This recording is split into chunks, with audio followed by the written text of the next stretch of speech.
No sound. Thank you, Sabrina. Can't hear. Thanks, Ron.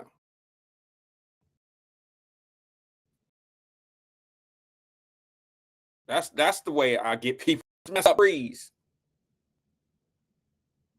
Thank you, Ed. Never can go wrong. Open it up with Guy. Who's with me? Let me know if you hear. I know I was muted. Let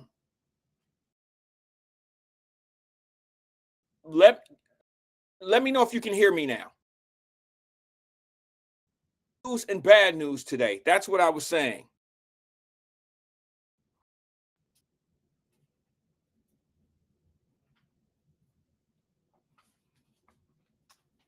Let me know if you can hear me now. It's good now. Thanks, Sabrina. I'm having some internet issues. It is good. It is pouring down raining here in St. Pete. It is thunderstorming. We have really bad weather, and it's probably going to go for another hour, they said, maybe an hour or two. And that is messing up the internet connection. Preston says YouTube is good. Sorry, AP. I hope you can hear me. Ronald Dixon said you're good. Sound right now. Okay, Ross says the sound is right now. We're good on the sound.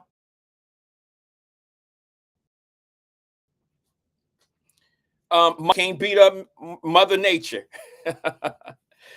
All right, let me start from the beginning for those that are coming in, and it might be a small issue with them logging in and getting a good picture, or maybe it's freezing up. I'm looking at it on the monitor here. It looks like I'm freezing up, and I'm a digital guy or something. I don't know.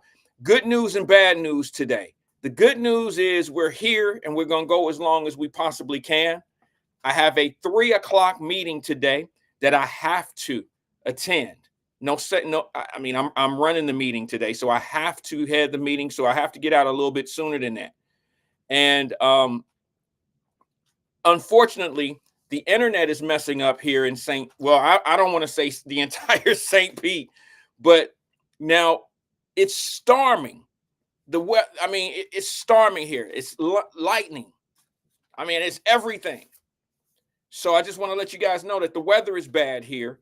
So I have really bad internet connection right now. All right. I hate that. I go through that living by the woods. Yeah. I mean, I don't know. I guess the woods probably would knock down. Probably would knock down your internet connection. Right now, we have thunderstorms, lightning, wind is blowing really heavy, and I'm probably going to be dealing with this for another hour, maybe hour and a half. I don't know. So give it, be patient with me. The good thing is I don't really have much to talk about today. I mean, I'm tired.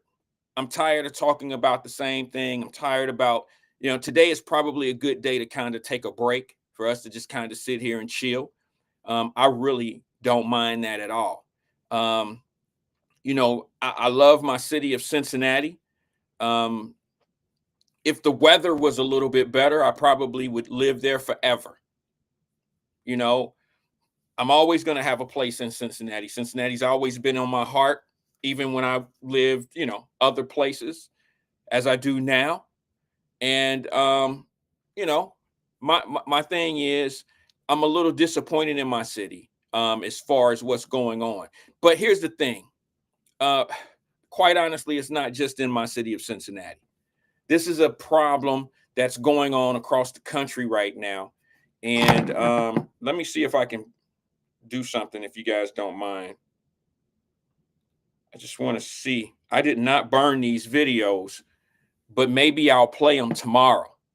I want you guys to know that a lot of the things, and we've had this discussion on this platform plenty of times, but a lot of the things that are going on right now, when it comes down to the kids and this crime and things of that nature, it's pretty much going on everywhere. Not everywhere, but certain demographics, certain areas, certain cities are getting hit with this same thing. And I don't know about you guys, but I'm totally done with it. No matter what I say, it's never going to be the right hold on one second. It's never going to be the right thing. You know, we've been talking about it for 5 years, 162 days or something of that nature. And there's only so much you can take. All right. There's only so much we can do, we can take. And I mean, I'm looking at story after story that's sent to me, and I'm really tired of covering it. And I don't want to steal words from Twin, but I will today. It's so much pump faking going on that how could you not be disappointed? Good idea, Sabrina. I only read the first line there. Sabrina Calloway, what's up, Queen? She says, let's make this motivational, or I'm sorry, let me move that. She said, let's make this Motivation Monday. Bring the positive vibes in today. Let's skip what we can't change. See, I agree with that. I just think that we can change some of the negativity, Sabrina. I think the problem is as cruel and harsh as this may sound, I don't think people want to be realistic about what it'll take to actually change. You literally have people that say things like, you can't do anything about this. Sorry, guys, I'm trying to change devices here because I have, like I said, I have a bad connection with the weather here in St. Pete. It is you guys will probably hear the thunder here shortly. I mean, it's been hitting hard down here not all day, but just when I was ready to plug in and all that, I was saying to myself, let me go down and check my system and make sure we're good to go. Sierra, that's a great idea. Money Monday. That's a good idea. I don't know what I could do to put money in anyone's pocket. I think you know what I'm talking about, Sierra. I'm not trying to be nasty or disrespectful to the idea. I think it's a great idea. It's just that when I talk about certain things, it doesn't seem to work. Okay, it doesn't seem to work. I mean, maybe I shouldn't take it personal. I don't take it personal, but it might sound like I'm taking it personal. I'm here so when we leave at the end of the show, when everybody leaves, at least someone gets something out of it. And money talk just doesn't work well. Not with everyone, some people, but money talk doesn't really work well. And the reason being is because people think that you need a bunch of money in order to make money. Sierra, let me ask you a question, ma'am. Are you in the Wyatt Live Messenger group? Not in the Wyatt, not in the club, not in the stock club, but are you in the Wyatt Live Messenger group? I'm curious because I send a lot of positive, motivational things. I've been doing it lately with this young man that's running around with a microphone and he's putting his microphone in the face of millionaires. And I hope I'm okay. It looks like I froze up on my screen. I hope I'm good. And those are motivational things that we can look at. But Sierra, I don't mean this towards you, but you brought this up. Excuse me. I'm only a YouTube personality. Okay. And I think some of the things that I do and say here are sometimes misconstrued. And yeah, I hear you. See, that's what I'm talking about. You get so much mixed up stuff. Sierra said yes, but there were a lot of crazy fight videos, so I stopped opening it. I agree, and I tried to put a stop to that. But you know, I'm that guy. We are this platform that allow people to do what they want to do, and say what they really want to say. And yes, I can't. I probably could monitor it, but it's slowed down. A lot of the fights and the nonsense slowed down. I had conversations with a few people and I asked them out of respect. People don't want to see fights all the time, and they don't want to hear, some of you, and I've said this live on the air, some of us put things in the Wyatt Live Messenger group that they're connected to these websites that shoot out a bunch of political propaganda. And I've never told anybody not to put what they are thinking or what they think this stuff is I never tell anybody not to put it in there because you're going to believe and you're going to follow whatever you want to believe and whatever you want to follow. All right. To shove it down or push it down on some other people, if you're gullible enough to believe a lot of things that go in there, that's on you. If you're gullible enough to even post it as if you think you just dropped a gem on everybody by saying something or sharing something that's ridiculous, that, sometimes I let people, since I'm not talking about anybody particular, I let people say and post and do whatever they want because they're the ones that look foolish. My granny always taught me, Rand, don't stop anybody from saying what they're saying unless they're being disrespectful to you. You can let a fool talk all day. They're not going to turn intelligent, on you while they're talking. They're still the pattern is going to be foolish. That's what I've learned over the years. So I allow people to say what they want to say, feel how they want to feel, and let everybody, and they can scream it very, very loud. It don't make it true. Lamont Jones, what's up, brother? He says they were in the Fay apartments fighting butt ass naked. Yeah, I know, bro. You know what I'm saying? We gotta be tired of that. To be honest with you, I only bring those things up, to be honest, Lamont, because that's what needs to be fixed. Why would I sit back and I've never taken a car to the shop where the engine light didn't come on, or there's nothing indicating that I need a repair. You know what I'm saying? I never take my car to the dealership until it's time for some type of normal maintenance type of thing. I ain't never just been driving down the street and shit been good, just filled out the gas tank, got me a car wash, everything good, it's rolling good, and I say, you know what, I'm about to take my car to the dealership. I'm about to fix some shit that ain't broke. I've never done that. So I generally try to speak on things that I feel are broke. All right. I know it's cool to be positive. There's a lot of kids that fall in the age range of 13, 14, 15, and 16, 17 and 18 and 19 that have absolutely nothing to do. They don't need to go to the shop. They're well respected kids. It's a whole lot more of them than there are this foolishness. See, the foolishness seems to stay in one particular area because that's built by design. And we want to blame systems for that. But the truth of the matter is, a lot of us come from them same areas. Everybody just don't get out because everybody don't have the same support system. That's the bottom line. We could, if what they say about these systematic things were true, we all would be just like that. I don't know where you from, Sabrina, Sierra. I think I know where some of y'all are from. I'm just saying this in general. But I'm from where you see all these fights. Majority of us are from all of that. See, I don't like when people think that I'm an exception because I don't think that that's the rule. I've had that conversation with E. That's what I was trying to tell my brother Emmanuel. I was like, bro, what is the rule? And I understand the phrase. I understand what it means to be an exception to the rule. That's what I try to tell CK. Oh, Sierra said, I'm from Westwood.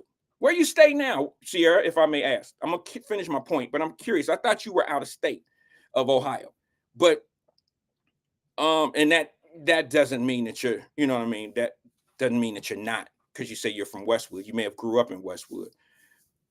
But if you're our age, Westwood, or if you're close to my age, if you're within 10 years of my age, Westwood was a very good area to grow up in. She said, I live in Boston. I thought so. My cousins live in Boston. I have cousins that, I got some cousins that come on the show, but some of them are from Boston as well. Actually, the ones that live in Boston don't visit the show, but we're all family. But yes, they live in Boston. I know a little bit about Boston from my conversations with my cousin Marty and my cousin DeShonda. Okay, the Browns. They live in Boston. So yeah, I know a little bit about it. Actually, my cousin who I love to death, her name is Marty. She lives in Boston.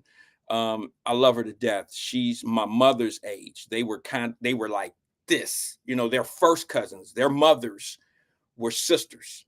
And my mother moved to Phoenix, Arizona um, and moved in with my cousin Marty. They were like this, and they spent time together. She kind of broke my mother into the West Coast, if you want to call it that.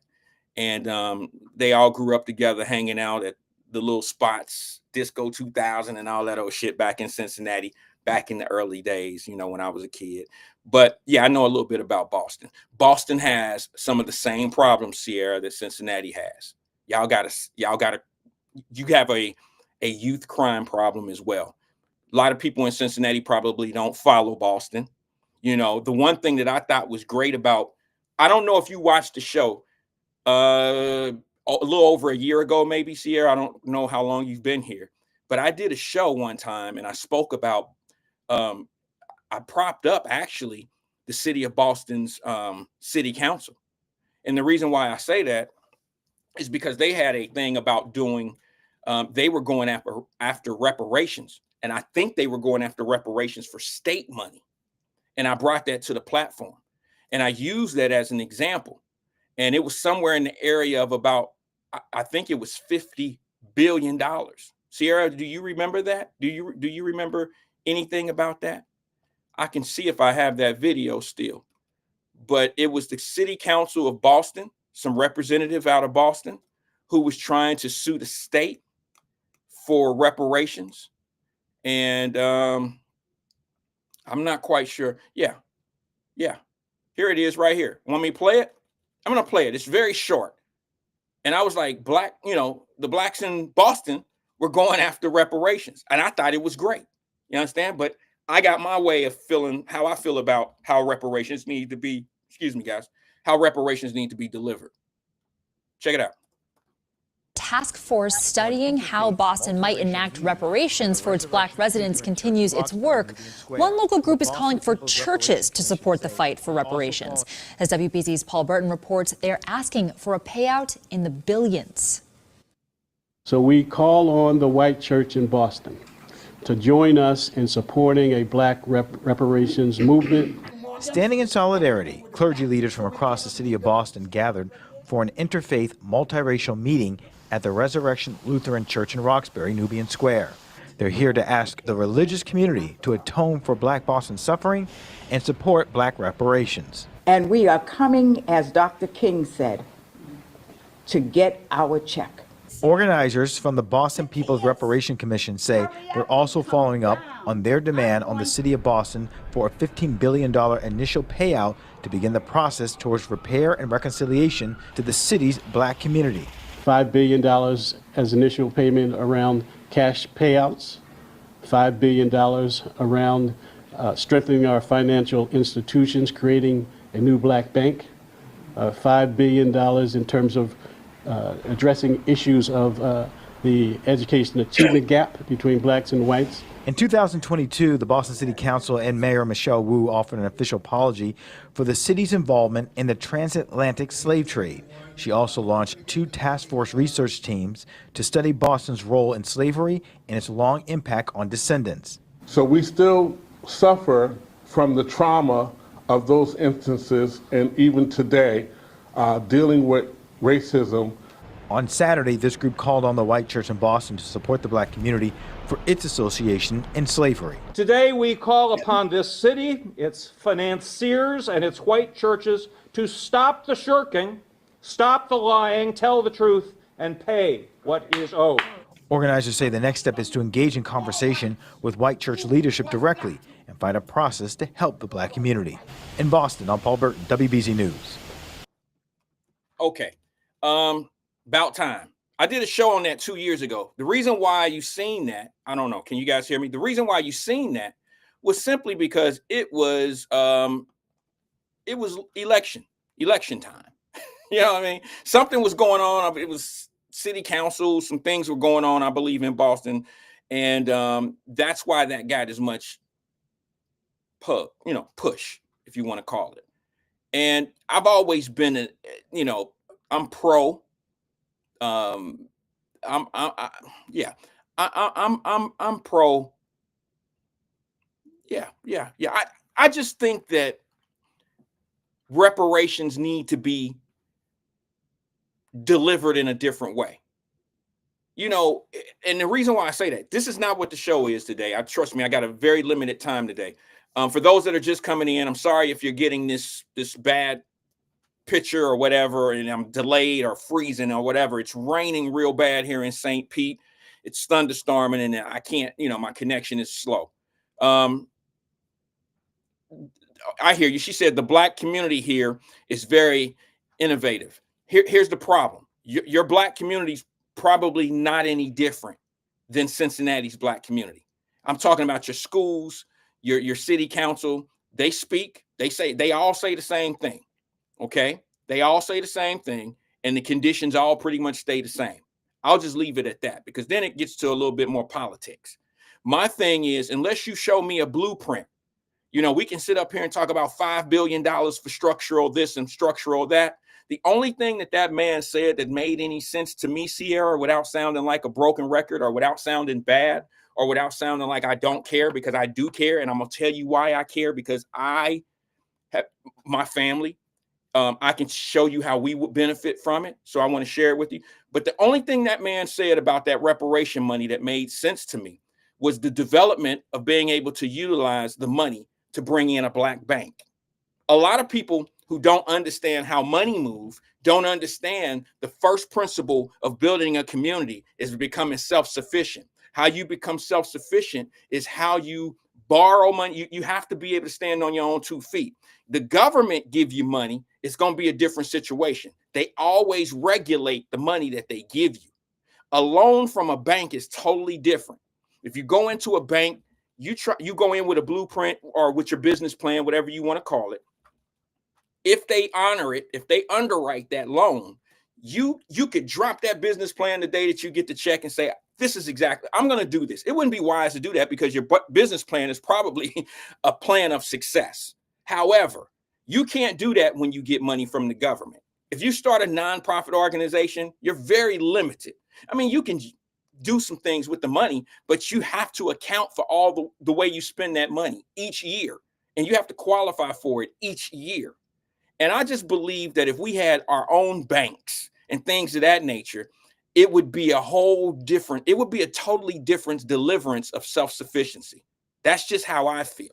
And when I remember somebody asked a long time ago, why don't I call in? Y'all know where. I'm not going to make this a messy situation. Because this is one of the reasons why I don't call in or try to be impactful, because it's not going anywhere. It's falling on deaf ears. I'm not in the circles that they love, and that's fine. That's cool. So I'll leave my opinions for the Wyatt Live show. That's the reason why I started the show. I'm not going to sit back and force myself on anyone. So I started the show to be able to deliver the points and say the things that I wanted to say. And let me explain something to you. I did tune in and catch in and try to be part of that, make some comments, especially when the $1.6 billion play in Cincinnati was coming down.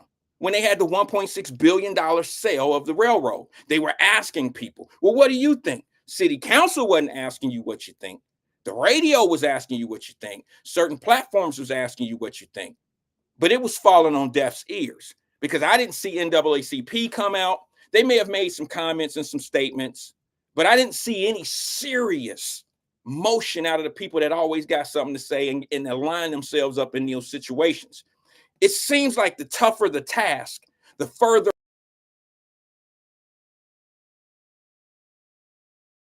away, the most noise here. That's all. It's just an easy target type of situation is what I noticed in certain things. I made a comment in the comment section when they had some people on there talking, and I said, well, why don't you commit $400 million to the Black community? Why don't you do that and use that $400 million to make one purchase buy-in? One purchase buy-in. And you got different personalities in the chats and stuff when these shows are going on. You got people that are serious. You got people that are playing. You have people that want to be heard and want to be, I don't know, they kind of like, it's a clout type of thing. And then you have some people that are just there to listen, don't want to be a part of it. They just really there to absorb, to get all the information. And then there's some people that just, I want to double emphasize. I want to emphasize the players, the people that play too much. You know what I mean? Those that come in there, they don't know nothing about what's being talked about, but they playing with people.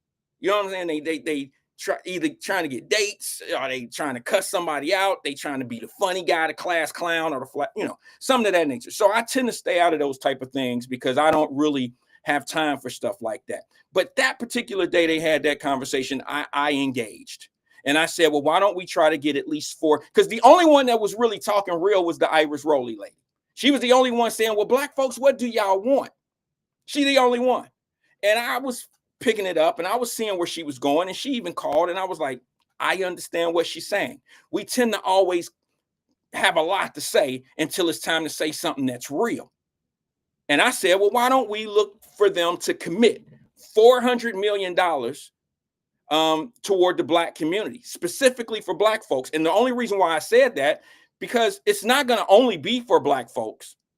It's not only going to be for black folks. If you brought a black bank in Cincinnati, it wouldn't just be for black folks, but that would be, a strength for the community. Okay. And when I made that comment, of course, you're normal people who want to, knock down things, who want to be the class clowns. In one particular situation, it was a guy who made a comment, and I'll be honest, I'll give him the benefit of the doubt. I don't know if his comment was towards me, but it fit towards what I was talking about. So, because there's so many comments going on in the screen at this time, but when you hear somebody or when you read a comment and it's from somebody who has a personality in the community, a presence in the community as well, and they say some people just in here just to sound smart, you can't win with that. Remember, we had that conversation some time ago, and I was like, well, wait a minute, we could be doing things together. We could be self-sufficient. That's not a problem. I think the problem is we don't trust within one another. When you open a business, when you open a business and you look for the community support, your black community support, I think you run more into them not really supporting you, more so than it's not the ability to open the business. Everybody on this platform right now, you can open a business. You could do it. The problem that you and I would run into is, will it be supported? You see what I'm saying? How do you get your people to walk past other stores or other services to get to yours? How do we get the mindset of it's important for us to support us? That's the truth of the matter. And let's be honest, man. It's not that, oh, well, black folks open up businesses and shit be crooked and things don't be right. And, they run out of chicken wings and all. Well, B-dubs run out sometime too. KFC run out sometime too. And we just hard on one another. We hard on one another. I have some bad experiences with both black-owned businesses, white, Italian, whatever the business is. It's not that you're never going to fall into a situation where you're going to have a bad experience with companies. You just got to, it's their bounce back that I pay attention to. When a waiter or a waitress comes out to me and they give me something that I didn't order, or they got the order wrong, it's the reaction I get from them that determines if I'm coming back or not. It's not that they made the mistake. Mistakes happen all the time. We just had that instance over the weekend. My wife and I, we went to dinner. Somebody brought the wrong thing out. And this waiter was amazing. He took full accountability. I'm sorry. I thought you said such and such. You know what I'm saying? I'm getting it right now. My apology. That falls on me. I messed up. But then you got some people, some waiters or waitresses that'll sit back and say, but you told me. I don't want to hear all of that. The shit is wrong. Even if I did, if I made the mistake, just eat it. No pun intended. I'm just saying. It's the bounce back from the mistake. And, I've gone to several restaurants that look like me and they've had nothing but mistakes. And I'll never mention the names on here. That's another thing we got to do. We got to stop making it seem like, hey, they're like that company is horrible. Look, the way I build a company is I reference people there. I refer them there. That's how I build it. Oh, they got great service. Go check them out. Go check them out. How I stop a bad business from prospering is like I told my partner Steve when he needed a moving company. I use these guys, man. They didn't bounce back right. I had to I'm not even a micromanager of my company. How am I going to be a micromanager to 4 guys coming in to move stuff in a moving one house to another? I'm not a micromanager. And when I have to micromanage someone or a group of guys, it's gotten real bad. It's gotten to a point now where I don't trust your work. I don't trust what you're doing. You see what I'm saying? So, yeah, I've had situations. I will never call them again, nor will I refer their company, because that wasn't a mistake. That's how they do business. It was proven time and time again that day. So all I'm saying to you is, let me get back to where I was with Sierra. Boston has the same issue as most of the cities that's structured like Boston. I believe the only thing that man said that I can relate to when it came to reparations was, we want $5 billion to go towards banking. You don't understand how powerful that is. It finances your city. Banking is the solution to the problem that every activist is out here talking about: lack of funds, lack of resources, lack of everything. Banking is the answer, okay? Banking borrows money, use your money to make money, loan your money out to help other people get going. And I think once we understand how money moves, then we'll understand why we're so far behind when it comes down to those things. I asked a question the other day on the show, because I stole this from somebody who asked a question. Very smart man asked a question. He said, name the largest Black-owned grocery chain. I'm still waiting for an answer on that. And then he asked the question, name the largest Latino Black-owned grocery store chain. And people put up two or three of them real quick. You know what I'm saying? It's just certain things. And then no one's stopping us from doing this stuff. I can tell you why a lot of people don't do it. There's a lot of black dollar in the United States of America. There's a lot of black dollar. Most people with money don't really want to take certain type of risk. Money is hard to come by these days. Okay, it's been hard to come by for a decade now. It ain't nothing new. It was a lot easier a few years ago when rates were a little bit better. That's why the home market blew up. That's why when you could get a home loan at 2.9% or 2.99, let's just say 3%. People borrowing money all over the place. All over the place. And you got to get back to that. The United States right now has very little, I don't want to say none, but very little inflation. The inflation rate is low right now. This is the time that home ownership and borrowing money should be at its highest point right now. It really should. When you have when you have little to no inflation, to no inflation, you should really have lower interest rates right now, so that people could spend money, put money into the economy, build businesses, start businesses, borrow money. Most millionaires will tell you, I don't use my money. I use the bank's money. I use my credit line, my money line at the bank. I use somebody else's money. I borrow money at 4.5%. You see what I'm saying?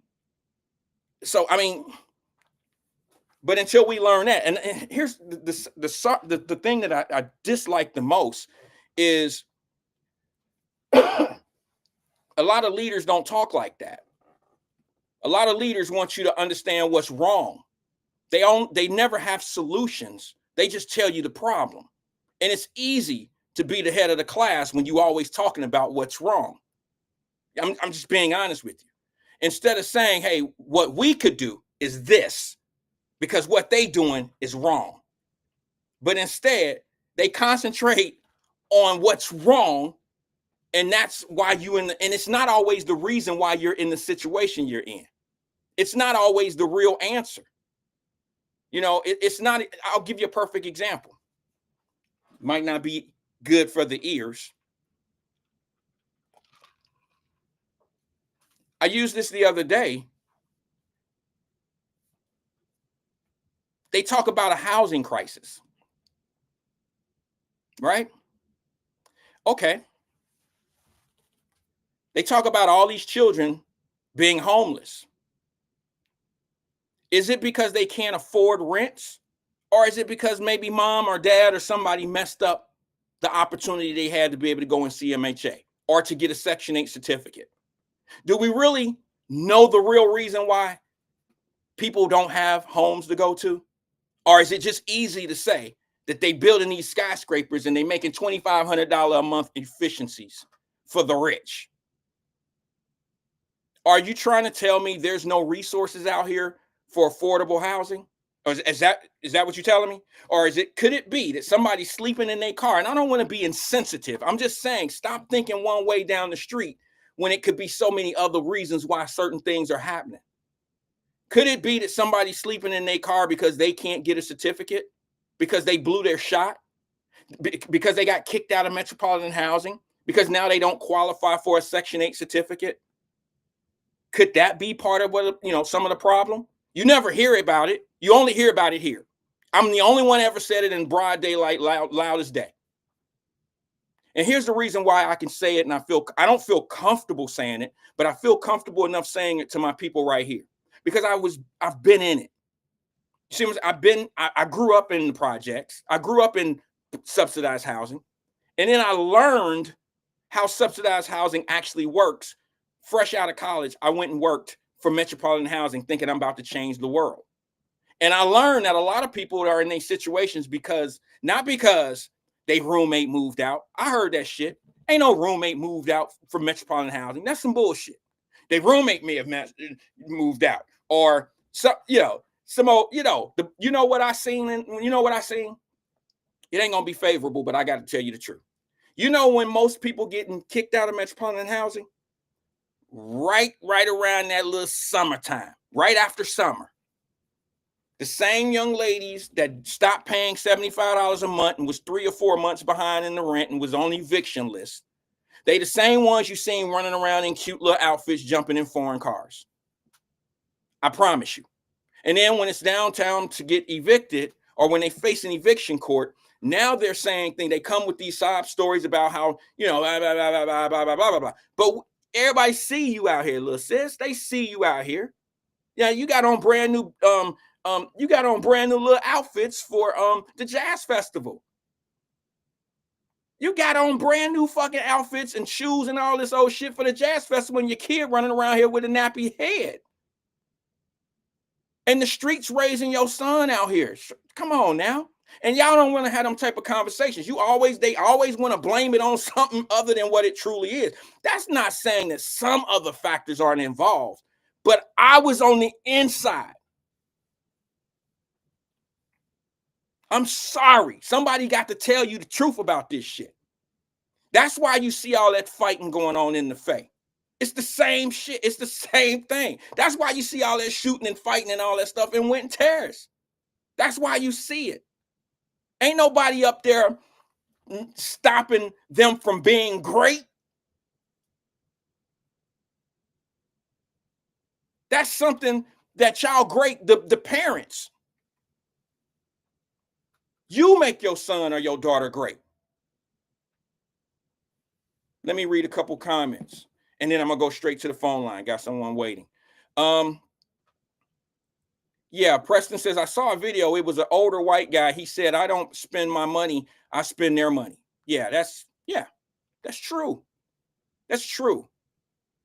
One day we're gonna do a video in the stock club, and anybody that's really interested in learning, I'll show you how to borrow money against the bank's money. I'll show you how to borrow $10,000 and use the bank's money to pay it back and grow interest higher than the interest rate that you borrowed the initial $10,000 from. And then that $10,000 in about 6 months will turn into, within a year, let's be realistic, Wyatt. I got to go back. Within a year, probably after that first year, now you'll have a $10,000 line of credit with that particular bank. Now, don't utilize these things to just ass it up. These are things that are utilized and put in place where now you can go out and buy certain properties and do certain things and find yourself becoming a landlord. It's funny how we always talk, and it be the leaders. They always talk about affordable housing and things of that nature, but none of them they don't own nothing. They don't own anything to even be able to put people in. What they do, they got that gift of gab and they got that hustle. They know how to hustle the city for some money. That's what it's all about. Let me read a couple more comments and then I'm gonna move on. Ms. Williams says facts. Fame, what's good, bro? He said, not to mention she cusses her toddler out at the grocery store. Well, you know, that's a taught behavior too, Fame. Chances are, if you see a mother cussing their son or their daughter out in aisle 7 at Kroger, it's probably because they got cussed out in aisle 7 when they were younger. That's a taught behavior. Linda Reed, what's up? She says some get kicked out because they have other people living with them. That's not on the lease. Absolutely. It doesn't always have to be a criminal thing. You see what I'm saying? Maybe I made it sound like that, Linda. My apologies for those. In most cases, from what I seen, it was always some felon was on the lease, was not supposed to be there, or it was non-payment of rent, or it was, sometimes they got kicked out because they kept, you didn't follow the rules when they did their yearly inspection. You see what I'm saying? Like there would be holes in the wall. There would be feces on the wall. It would be you got children living in some of these homes. You see what I'm saying? And if you don't pass inspection, they'll strip you of your privilege or your privilege, because it's not a right. It's a privilege to be on Section 8. It's a privilege to be in Cincinnati Metropolitan Housing. And if your son is in Metropolitan Housing and on your lease and out there and catch a case, they'll tell you that person can't live there anymore. Somebody want to challenge me on that? Maybe the law has changed. I haven't been there in a while, but it used to be that way. Maybe I should look that up before I say that's how it is right now. So I'm going to roll that back a little bit, and I'm going to rephrase it. I'm going to say it used to be that if you had a child and you was with Metropolitan Housing or certificate or, Section 8, if your son or daughter got caught doing something and caught a felony and got convicted, they have to leave. That could force you to leave. You see what I'm saying? So I don't know if it's still that way, but that could cause people, homelessness. Let me read the next one, and I'm going to the phone line. So you're right, Linda. You're absolutely right on yours. Miss Williams says facts, Mr. Wyatt. And when I'm speaking up, I get called fake, righteous, and bougie. I know. Join the club. I know. Trust me. Let's see here. They are stopping themselves from being great. Linda Reed. That's what she said. Linda Reed said there. So, Miss Williams, I did a video and asked children what they think adults do. They children was saying smoking, drinking, and going out. I was so hurt hearing that. Yeah. That's what it boils down to, sis. You already know that. Jerica Vaughn says, I would love to have a business credit and funding conversation. Join the Wyatt Live stock club. We'll do some of that. I don't know if this is the platform to really do it on. I'll say that to Jerica, and I will say that to Sierra. I don't know if this is the platform to do it. Maybe we can try it. Maybe if some of you pose some questions to me, it'll shift the gear to having those type of conversations. I'm not opposed to it at all. I don't have all the answers. Here's what it is. I'm going to be honest with you guys. I'm not qualified to have a stockbroker conversation. I'm not qualified to have I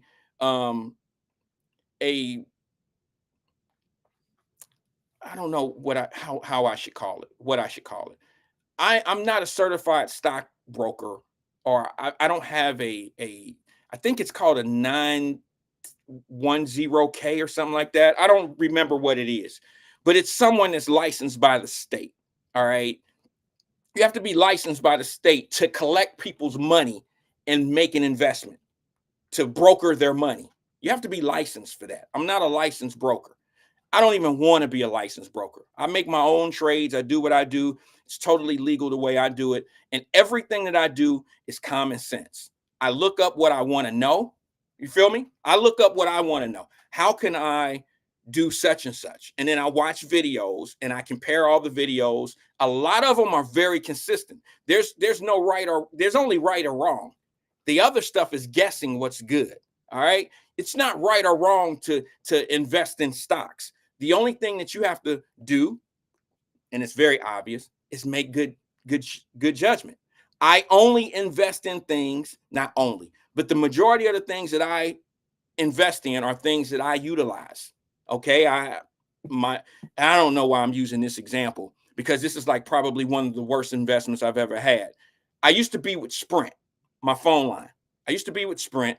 I'm not with Sprint anymore. So when I got out of Sprint, I went to Verizon. When I left Sprint, I went to Verizon. So I bought Verizon stock. Thank goodness I kept the Sprint stock, because it's paying for the offset, the loss of the Verizon stock.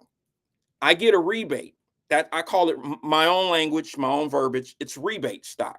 It's when I get a dividend check for utilizing something that I use on a day-to-day basis. I own Meta. All right. We're here on Facebook Meta. I own YouTube. I buy into things that I utilize every day. All right. I sold my Nike stock because it was losing. Not everything that I'm into makes money, to be honest with you.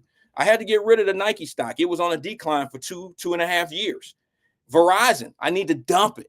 It's at a 50% loss for me, and I've had it for over 2 years, 3 years now. And I'm like, why am I holding on to it? And if I lose, I could use that 50% loss, the money that's left over. I could utilize that to go into something a little bit more positive. The things that I see that's winning. I drink Coca-Cola almost every day or every other day, right? Y'all see me. It's either sweet tea or Coca-Cola. Well, my sweet tea that I drink is called Trade Win. Well, what is it? Yeah. No, it's called, what is that? What is that tea called? Anyway, I don't have a bottle of it right here, but it's the Coca-Cola brand. It's a Coca-Cola, it's manufactured, and Coca-Cola bought that company. So I generally, buy stock into things that I eat and utilize on a day-to-day basis. The cars that I drive, I have stock in those cars, not, in the companies. So it's just the way, any bank, I bank with certain banks. I buy stock in those banks. All right. Because I figure I'm a customer. Why not get a rebate? I'm going to tell y'all something, a secret, and then I'm going straight to the phone lines right now. I'm going to tell you a secret. There's not a better feeling in the world when I receive a dividend check. It's not really a check anymore. It is it's an automatic, they'll send you a dividend text message. You know what I mean? It's not purely, Roz. It's not a better feeling than when you get a dividend ping on your phone, and it's from Meta, or it's from, Coca-Cola.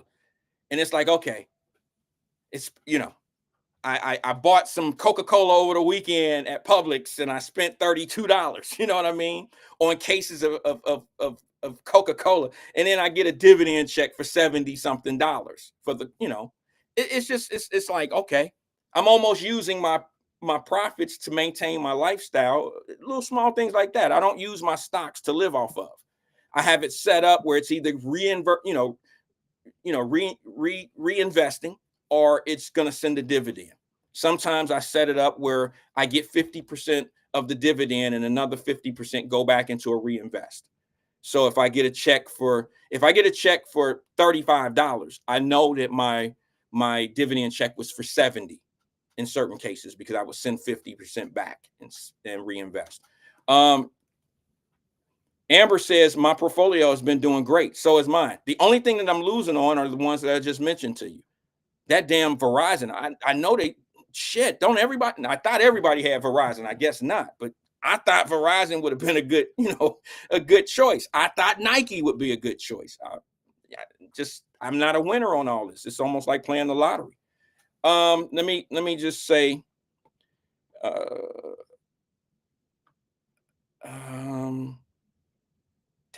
I'm so far behind on comments. Y'all got to stop me. Somebody got to just be like, Wyatt, shut up.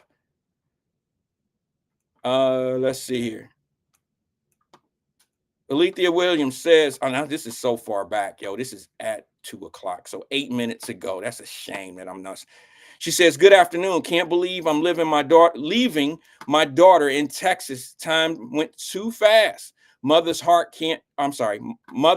don't change when you children are grown with their own families. Traveling mercies. Be safe on that road, sis. Nothing but love. I seen the video of your daughter, the one in Germany.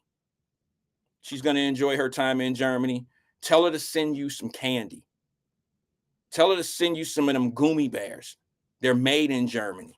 It's the best candy I've ever had. Well, second best candy I've ever had in my life.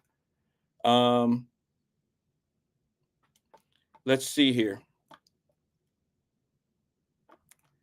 There was another couple comments, and then I'm going to go straight to the phone line.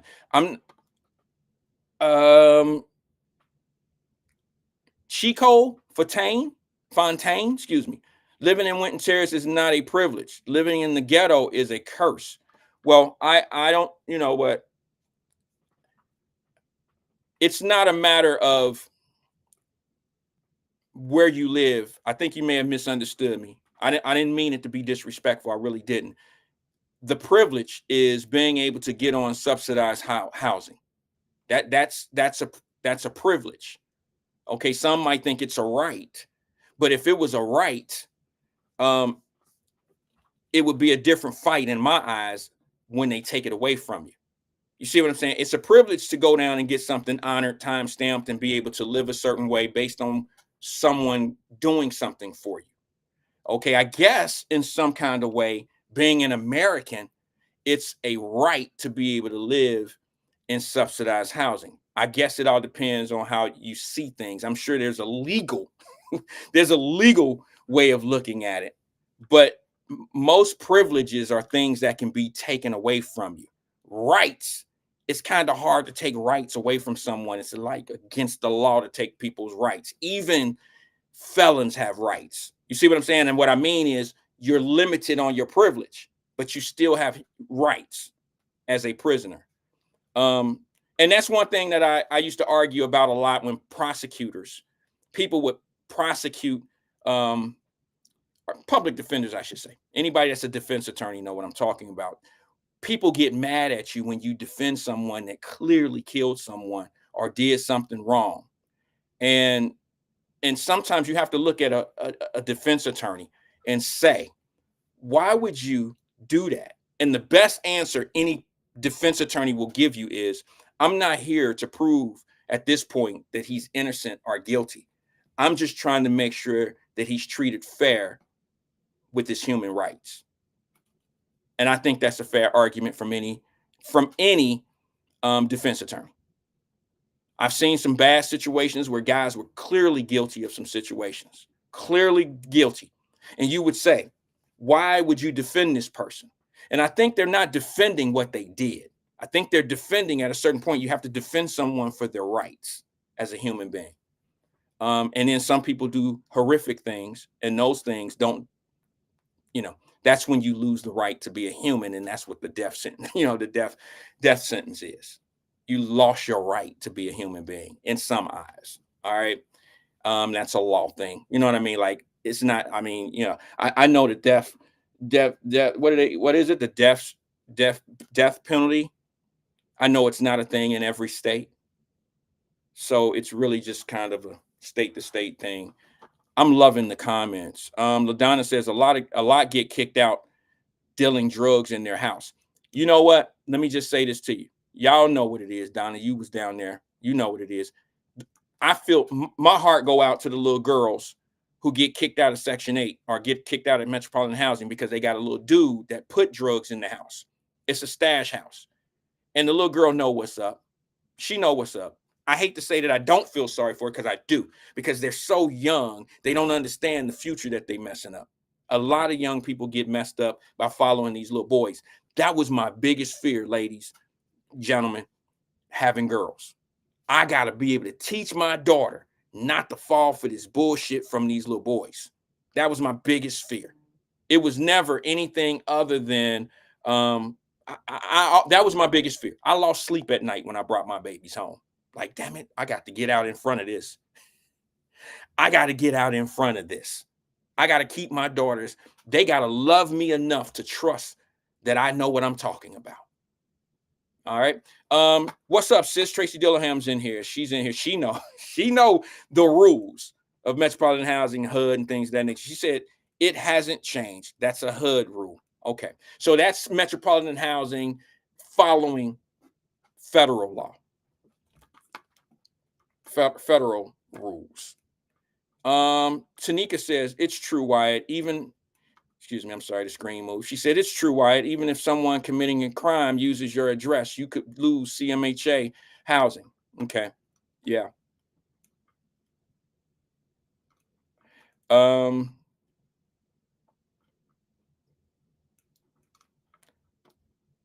Sierra says, let's shift gears to money and entrepreneurship talk.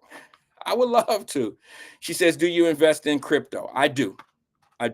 We'll have that conversation. I'm not a big crypto dude. The reason why I'm not a big crypto dude is because I don't know.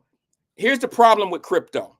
Some going to disagree with me. They're going to say you don't know because you're not certified. You're not a licensed broker. I'm going to tell you the truth that what I don't like about crypto real fast. I don't like crypto because I can't see it at work. You know what I mean? I can't see it work. In other words, it's not a product. It's not really a product. It's an idea. It's a coin. It's something. It's like a baseball card. You see what I'm saying? That doesn't really exist. It's kind of, to be honest with you, it's very scary because if you send $1,000, what is your $1,000 going to? You're buying into an idea that something's going to get bigger and better. Well, what is that thing that's getting bigger and better? How does crypto? It only becomes a thing if you send money. I mean, it only raises its value if you send money. Where is it? Is it money that's reinvesting? And if it's money reinvesting, is it reinvesting into the stock market? Probably not. Probably not, because it has a higher payout. If you watch crypto, the highs and lows move real fast. It's like 10 times faster than the market. You know, I'm not saying that when every day it changes dramatically. I'm saying when there's a shift in it, you can have a piece that's $50. Okay, who was that asked that? It was Sierra. Sierra, you can have a piece of crypto that's $50. And in a week, it could be $58. In a week after that, it could be $68. A week after that, it could be $92. You don't see stock move that fast. You can also work the other end. Start with 50. 1 week later, it's 52. Then it go down to 48. Then it go down to 32. I don't understand it. It's just something that look, with Verizon that's taking a loss, I'd have to look at the Verizon. I have a company that I can stare at and say, wow, maybe if they do more marketing, maybe if they were involved in, the space program, if I could see a future in a company, that helps me make a better decision if I need to be there with it or not. But with crypto, that's why the dude, what was the I don't want to call him an ethnic name, but that's why the Jewish dude ran off with all the money, the billionaire guy, little young dude. He was able to do that. You can't do that in the stock market. You can do that in crypto and moving around fake money, paying Peter to pay, PayPal to pay Peter and steal from Peter to pay Paul, all that shit. You can do that when you don't have a product, when you don't have a board of trustees, when you don't have to answer to anyone. You can run off with people money. Ed says Pepsi. Pepsi's a good investment. I don't drink Pepsi. I don't have Pepsi, but that doesn't mean that I shouldn't get in things. I just, I'm not a big investor in things that I'm not a part of. That on my day-to-day when it comes to things like Pepsi and stuff like that. I like Pepsi. Maybe I'll consider it. Amber says Verizon too expensive. Not when you buy slices. See, this is what a lot of people don't understand. Amber, you probably know this. There's some people here that actually know this. When you get into the stock game, the best way to get in, instead of spending all this money in one place, buy a pie. Buy a pie. Get a pie. That's what we're going to talk about in the Wyatt Live Stock Club. I'm going to show you how to have a $50 investment and buy 5 different stocks, $10 a stock, where the whole stock might be $57 a share. You know, you can buy $10 a slice of the $50 share stock. You might not get a huge return, but once you start getting your feet wet, you'll understand how to place your larger investments in certain spaces. It's actually fun. It's one of the funnest things I do every day. You know how people used to wake up in the morning and go in the bathroom and read the newspaper? I know that's going to sound foul to some, but it's the truth. I used to get up in the morning and people, this was back when I was a kid. I never did that, but you know, people get up, go to the bathroom, take their newspaper and read. You know what I mean? I tend to do that with my stock game. I watch it when I go to the bathroom, cut the shower on, I let the shower run for a couple minutes, and the first thing I do is I pull up what my numbers look like from yesterday. Sometimes you see me do that with the Kroger stock. I put it in Wyatt Live Messenger group, and I just put it in there, and I say, hey, it went up $3, or it's down $1.50, or whatever it may be. See what I'm saying? But I do that on a day-to-day basis. It's kind of fun to watch your money grow. It's no fun watching it go down the drain, though. But it is pretty fun when you get an opportunity to see it each day. You start playing. You start, oh, man, this is cool. And you start cheering for certain things. You know, it's like $53 today. You know, dang, I need Kroger to do a little bit better. I just went to Kroger yesterday and spent $250. They get my stock need to go up. Well, people don't understand how the stock game move. You know, Kroger could have had an amazing day yesterday, okay, for sales. That doesn't mean that your stock gonna go up right away. Usually stocks move quarterly, and the quarterly, you know, outcome usually divides, and then you see that outcome within those 15 to 20 days. That's why it saturates based on sales and you know, based on people buying and selling the stock. That's what's moving the needle, you know. All right. Last one before I get on. Thank you, Alethea. She says, great talk today. Linda says, I'm with T-Mobile. I don't know what they doing. You know what I mean? You can look it up. I don't know how they doing it.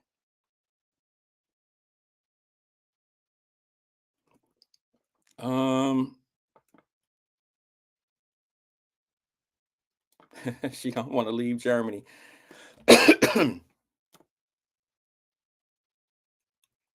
Ooh, let's send out prayers to our sister Tracy Dillingham. She says, requesting prayers.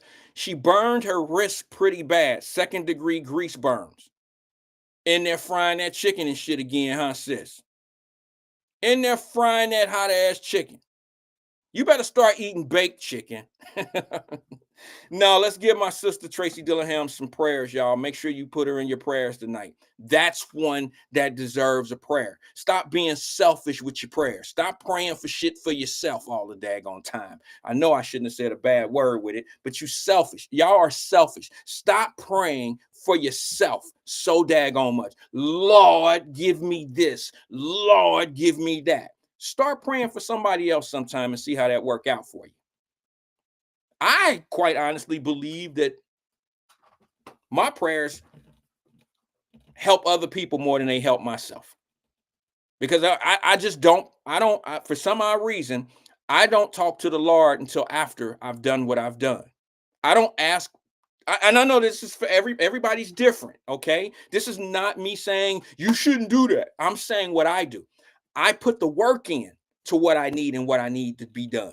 I don't say, please, Lord, help me get through this. Help me make this money, Lord. Help me make. No, I don't do that. I generally just move forward on the process of what I need to be successful at it. If it works, then I thank God. I thank him after I put the work in. That don't mean I'm right, and it don't mean that you're wrong the way you do it. It's just what works for me. I'll say, hey, if it didn't work out, I'll say, well, God, I know you got something different in plan for me.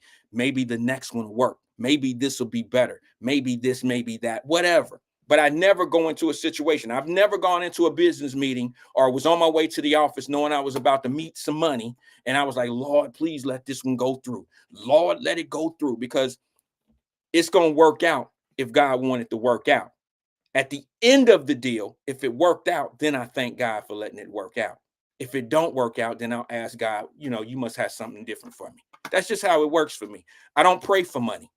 I don't, because not all money is meant for you to have, and then what you going to say when you ask God to give you something that ain't meant for you and you end up getting it? Are you going to blame God? No, you're not.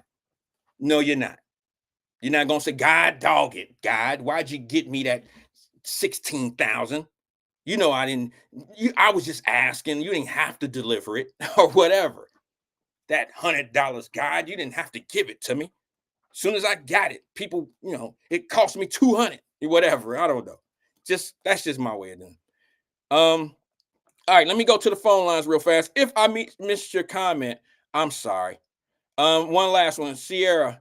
Linda says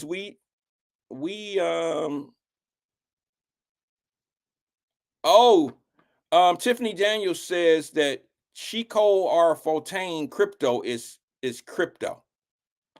Okay. Okay. I'm not a crypto dude. That doesn't mean that it's bad. I'm just honest enough to tell you something that I don't understand. If I don't understand something, I'll be doggone it. I am not going to try to convince my family to do something that I wouldn't do myself. That's fair, isn't it? I wouldn't try to convince you to get into crypto when I don't clearly understand it myself. Look, I have crypto. Matter of fact, I'll tell you what mine is called. I'll pull it up right here, right now. The crypto, I have Bitcoin. Okay, I have Bitcoin, and it's up right now. Okay, I'm fortunate. I'm very fortunate. It's up right now. But like, I'm watching it tick as we talk. I'm watching it go up, down, just by the penny. Okay. But I don't trust it. So I don't have a lot of money sitting there. It's really one of them things. I had a buddy who, his name is Chris, white dude. Not that that matters, but him and I were talking one night, and I was like, you're in the crypto game. He said, yeah, I bought 10,000 shares. Well, no, he said he bought $10,000 worth of it. I said, what? He said, yeah, I put it in there because my buddy's been doing well in it. I said, bro, but see, $10,000 for him it's not that much money. But for me, $10,000, I don't care how much money I have. $10,000 is a lot of money. I don't judge what's a lot of money to me. I judge what $10,000 can do. Okay. So some people might think $50,000 is not a lot of money, but I think 50,000 is a lot of money because what $50,000 can do, not how much it will take away from you if you spend it, but what can you do with 50,000? What can you do with 10,000? What can you do with 5,000? What can you do with $1,000? That's how I value the worth of it, is what can it actually do? Not, oh, it's not going to break me. No, I don't look at it that way. I'm the glass is half full always. Everything has a value, and I look at it for what it can actually do versus, how it'll subtract from what I already have. I don't know if that makes sense to some. We take our phones to the bathroom. Yeah, I do. Linda Reed, I do. And that's not because I'm on social media. I'm generally checking the market or checking my emails or things of that nature. I don't do bathroom social media. All right. I take my phone in the shower with me and I listen to things that I know that I have to do for the day. I shower with my phone. That's gross, isn't it? I have a stand in my shower that holds my phone up. And if you ever came to my house, which y'all never will, but if you ever came to my house, you would probably think that I'm an oddball. You would think that I'm weird because I have cell phone holder in my, how you have it in the car and you sit it there so you could be hands-free. That's what it is in my shower. I have a hands-free holder in my shower. Some probably think I'm in there doing some crazy shit with the photos. That's not what it is. I listen to the market. I listen to the news. I listen to a lot of things while I'm in the shower. Y'all listen to music and radio and stuff like that while you're in the shower. So don't judge me. Sierra, she says, that's how I am with my clients, social media, metrics and ticket sales. Yes. So you do promotions? You do promotions? Holler at me sometime. I don't know what the market is for boxing in Boston. It's been a while. I know you need a white fighter to make it in Boston. I had a fighter out of Boston on one of my cards in Cincinnati. I think I had that fight card in Kentucky. It was in Covington, Kentucky. That kid was a Irishman, okay? Because Boston, like Irish. That kid sold 1,000 pay-per-views himself. White kid. I wouldn't say he was the best fighter, but he had the good backing. He had the good team. He had a good situation going on out of Boston. And he sold a little over 1,000 pay-per-views. And it all came from the Boston area. And one of the things that he was able to, I don't know how his career is going. It's been a couple years since we did that fight, and I haven't seen him, so I don't know.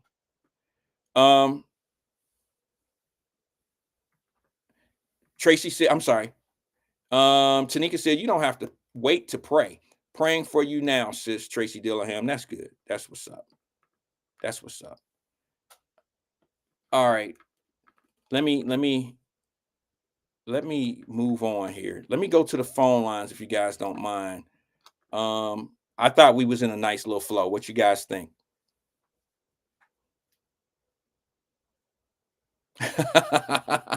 Scott Bain said, I thought you were going to have the group over to your house for a cookout. No.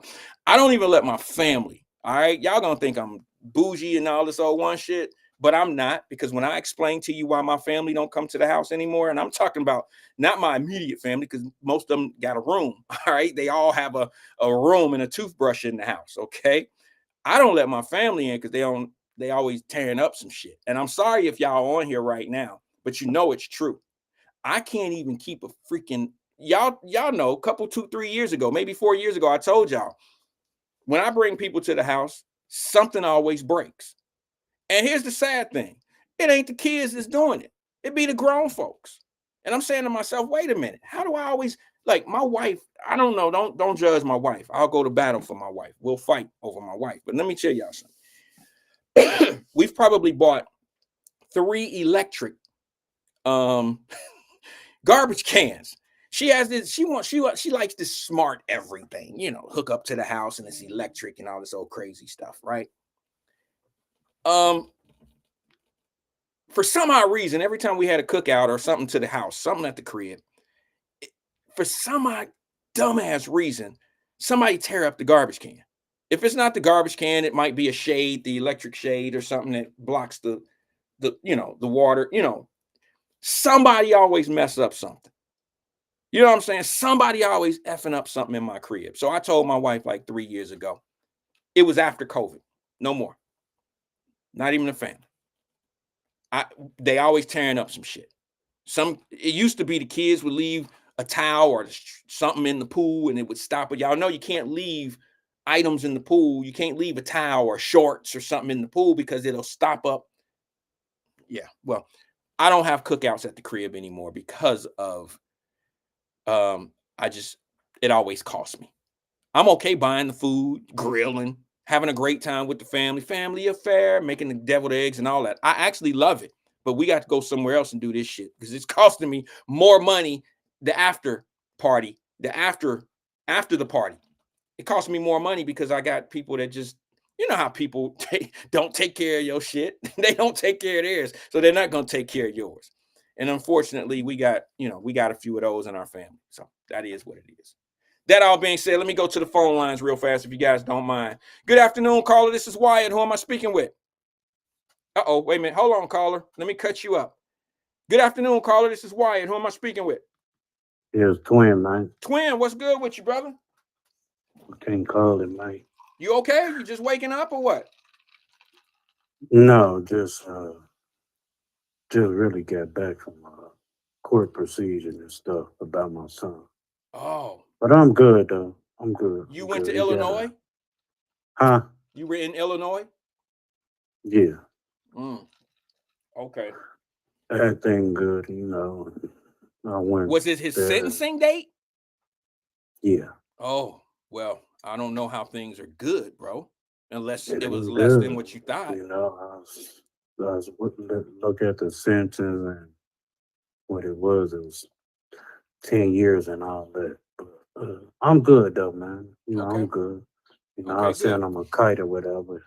Keep your head up and accept the phone calls or whatever else. Keep them positive in it. But I'm good, man. And, Okay, that's good, man. we I'm move on. And so, I had to learn too. Why this ain't nothing new. So I sure. know the pressure and what was behind it and stuff, and shoulda, coulda, woulda, and how it should have been done and all that. It's over with.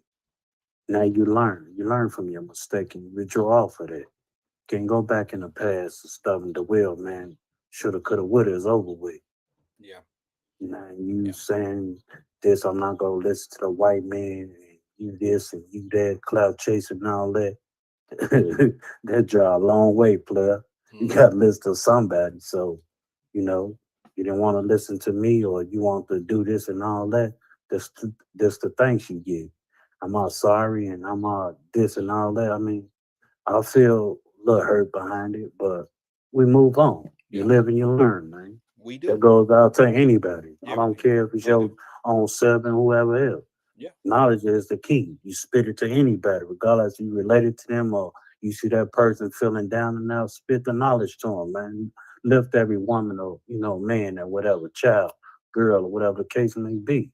Okay. So I got to move forward. I mean, it was hurt and seeing it, me being in the same boat and as your own, and you named after me, and I had a lot of faith and trust and everything else, but I shed a tear because it was hurt to me. Well, yeah, it's And your I'm like, kid. It's your son. man, Is this I your can't oldest? believe this. Is this your This oldest? Junior, man. Oh, okay. No, Ooh. he's second one.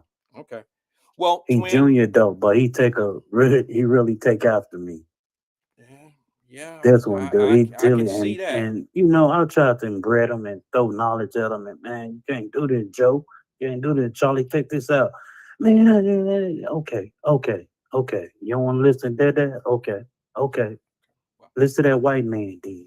well, But maybe let me just put a little slight spin on things, and hopefully it'll get better. Maybe what he'll do, maybe what Junior will do, is go to this rehab facility, which it's a correctional facility. But maybe he'll get there and pick up a skill, a trade. You see what I'm yeah, saying? So when he come home, he'll yeah, have a $50,000-$60,000 job out here waiting for him. yeah, Because I'm gonna tell you yeah, something, you can go to school for free in there. See what I'm yeah. saying? Of course, of You got to course. utilize that time to your advantage. Maybe he'll get a And barber's people, license or yeah, something. and people don't realize just because you locked up and you get out, don't mean there's nothing, waiting a lie ahead of you. There's always opportunity. Second, they got second chance program, and people Absolutely. are like, "Well, I can't get no job." I can't. That's a lie. I don't know I what know. devil told you that, but I that one never drawn because I had so many jobs lined up when I got out. It was just the choices I want to make, my Right. opportunity. There Do I you want go. to do this or do I want to go back to the street? See It's up to now, you, twin. now, There's a now, street, now. Let me a say this. hospital, a grave site waiting for you. Let me say this, twin. I Go value ahead, that. player. I value what you just said because people need to hear that. All right. A lot of people fall into the trap of believing everything that's told to them. All right. And then sometimes people Yeah, don't believe, like I got buddies that went to jail, and some of them continue to do jail shit, do things to send them to the penitentiary. And then some of them decided, well, it's only going to take me one time to understand that jail stuff is not for me. And right, it's really about choices. All right. What do you right. choose to do with your time while you're there? Are you going to use it to be able to do something when you get out? Or are you going to stay in that lifestyle? You see what I'm saying? And I've had friends that said, no, when I came home, I had barber license or cosmetology, like whatever it is for barbers. And they utilize those licenses. Some of them get it in there, and then some of them get grants to be able to go to school right out of getting from being incarcerated. So look, I don't believe that there ain't no jobs out there because people hiring. I think that I can't get a job stuff comes from guys that, you know, that really try to blow down on women and try to make it sound like that they can't get a job and they sitting at home, or it kind of makes them it gives them an excuse to get back in the streets and hustle. That's my opinion about it. Yeah, that was a great show to listen to you about, you know, the brokers and, you know, how to invest and all that. Because Wyatt, I invest in Pepsi because I used to work there. And I invest in Kroger's, Walmart, somewhat that I shop at frequently or whatever. Yeah. So that's what my investment. Then, Walmart's especially I've been doing at Kroger's, you know. Everyone you just mentioned right now is doing great. Well, I wouldn't Oh, say of great, but course. they're And not losing. people They're and winning. people what kills me, well, the stock market's down because of Trump. No, it's not. Hey, Wyatt, you go to casino I don't go to the casino anymore. every blue moon. Say it like that, every blue moon, Every whatever. blue moon. But why or you play lottery or something like that. But you aiming to win every chance you get. Well, But yeah. that's not how the game go. You either go gain or you go lose. And that's how I feel like that. When I'm playing in the stocks and everything, which I invest in all the time, I got a hell of a 401k and stock game in Kroger's because I've been there, Lord's will, 12 years to be next month. Okay. And I investing in that heavy, man. Well, y'all have a 401k set up there, don't you? Huh? You have 401k Exactly. set up at Exactly. So you exactly. guys have someone working your money for you. Exactly. Okay, that's a good Yeah, setup. and I invested in that. You know, even though, you know, I've been rolling my stuff since I was 19, man. I've been rolling over my 401k and all this stock thing. Okay. So I got a lot of money caked up, man. If I want to pull and stuff like hell with this, whatever, you know, I'll pull from it. But right now, I'm not pulling nothing. I'm letting it grow and everything because when Lord's will, hey, if I pass away, hey, my kids will get it and everything. So, you know, and the last, you know, my last girl I'm with now, I know I gave her a little, hey, I put her name on something, man. Cause that's why I'm tired of the streets, man. You know, Can I ask you a all that. question? That's what I care about. Can I That's ask you what a I love. question? Can I ask What's you? up, player? Do you have life insurance? Of course I do, man. I didn't mean it. I didn't mean it in a bad way. I was trying to just put a lesson out there. 2 or 3 policy on me. Of course I Okay, do. I was just basically. I ain't know, man. You got to, Wyatt. Yeah. You got to, and then I was just basically trying to see if you had the life insurance set up because I know you have Mhm. several children, and it would be wise to do a double to do a double policy where, and I say this to I have that set up, man. You For have my kid, I got it for my kid, and I got it for my brothers and sisters okay. and Okay. everything. I know how to spread the wealth, man. Hey, put me in a shoebox or whatever. Throw me in. I told them, don't bury me. Throw me in Lake Michigan, man, with my ash. Take all the money. Don't get them funeral homes all your money. Okay. Yeah. Well, Yeah, I'm the that's same way. how I I want it, told man. my family, my wife, and my children. I told them the other day. Just it's funny. We had this conversation the other day because when Dave Parker died, I had a conversation with my family and was like, hey, you know, look, and then we've had it so many times. It just so happens that weekend that Dave Parker passed, I brought it up again. Like, hey, I don't want a casket and all of that stuff. Just, I really want to be cremated, you know? Yeah, I you know. You know, recognize me, you know, show my face and all other than that, just burn me, man. But I won't be there to you can see. Twin Tiffany, you know, I'm saving you some money. Hey, Tiffany Daniels, a person I respect. She's on the team, Wyatt team. She said, yeah, don't rely on your company's policy. So what I was really trying to tell you is when I said do a double policy, is you should probably, if you haven't done it already, you may have already done it because you told me you did kind of before I said anything. Yeah, I know. You should maybe do a double policy because a lot of companies' policies, a lot of people have never read the insurance policies that are fine print. Well, they're written, you know, they're made by your company who you work for. You don't know exactly. It's different when you take an insurance policy out and you're dealing with the insurance company directly because you can navigate through what you really want. You can set it up a certain way.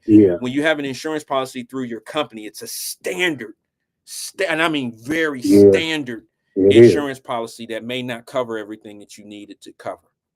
Yeah, because I got it through my company, my work company. Plus, I got it through my bank and everything. Like if I like quit my job or something like that, I mean, get fired or anything happening, I get hurt, I got it set up that they can pay my bills a certain month and all that. Yeah, They can take care of my financial situation, I got you. all that.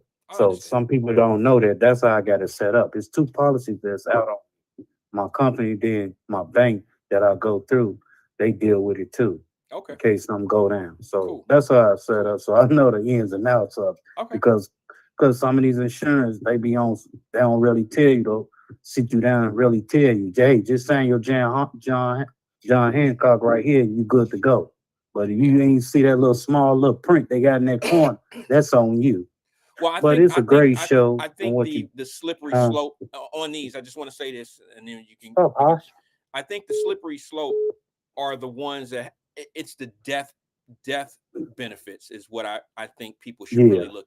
You know what I mean? Like I know it's life insurance, but cause of death, you know, certain little things you got to pay attention to because insurance companies. Yeah. I wouldn't say this out loud, but I'm gonna whisper it to you. They're not in the business to try to pay Posh. out if they don't have to. You know what I mean? Yeah, All right, right. brother. Hey, Wyatt. Yeah. You hey, you been in the system, in the court system, in and out, right? No, I ain't You been know, in and out. not like that, like visiting certain. No, What is I got you. I'm only kidding. I hey, know what you meant. what is what is a housing docket? A housing docket? Yeah. I don't know. You mean an eviction court? I mean, I heard about it on the radio. They was talking about housing docket or something like that. I said, wouldn't that be like in a criminal or civil case or something like? Well, civil case, really. Housing docket. I've never heard anything titled a housing docket. I've heard of Think- eviction court. I've heard of there's some civil matters. Hell, I don't even think that would be called housing court. I think that might just be some street slang shit, to be honest with you. I I don't heard know. it earlier. I think I'm, saying it right. Housing docket, whatever. I said that's the same thing as a civil case. Well, If you're on a docket, whatever. Meaning you're the defendant, like someone's Yeah. trying to sue you, or Regardless of anything, if what it's a is housing it? docket, when they say housing docket, that'll be like a civil case that you've been sued for not paying rent or eviction type, right? Well, yeah, I guess. I mean, you know what I can hear. Excuse me, guys. What I hear in you making that statement of housing court, I can hear that being some shit that somebody said in Winton Terrace or Law Homes or somewhere like where we from, and somebody be like, I got to go up to this housing court because they trying to evict me. It's not really called I heard housing. on the radio. It's not called housing court technically, but I could see it being some type of slang version of what eviction court is, because I used to do that. That's what I did. My first job out of school, I was in the legal department at CMHA, and I had to do evictions. I never went to housing court. We didn't call it that. We went over to the courthouse and did eviction court. Okay, I'm gonna flip the strip. How many people on the council as Democrat? I believe it's all Democrat. You talking about Cincinnati?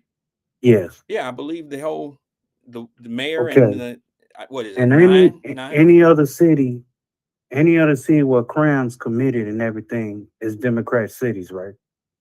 Do you agree or disagree? High crime. Say it again. Any city that's been committed, any crimes that committed is all about what? Democrats that live in that city, right? That run that city, right? No, I mean there's crime that go on in Republican ran cities. If you, I just think Statistic wise, you know the numbers? not off the top of my head. Meaning, do I know the difference between Republican ran cities and Democrat ran cities? Exactly. Let me tell you this, Wyatt. Okay. Most of the crimes I see, and statistic wise that I've been following and everything, most of them are ran by Democrats. If we've got a problem with what our kids doing down on the banks or downtown Chicago or Detroit, whatever, why y'all can't fix the problem, Wyatt? This what I don't get. If you can go to Dubai and China and all that, they got great buildings and all that. Why we can't have it? If you've got a problem with our kids killing and all them, why you can't go draw for China and all them, what they doing? Yeah, but China's not great everywhere. China is a dictatorship, and China has a lot of child slave labor situations going on too. So when you see big buildings, you have to make sure you go back down deep in the jungles of China as well, where they have a lot of uneducated people.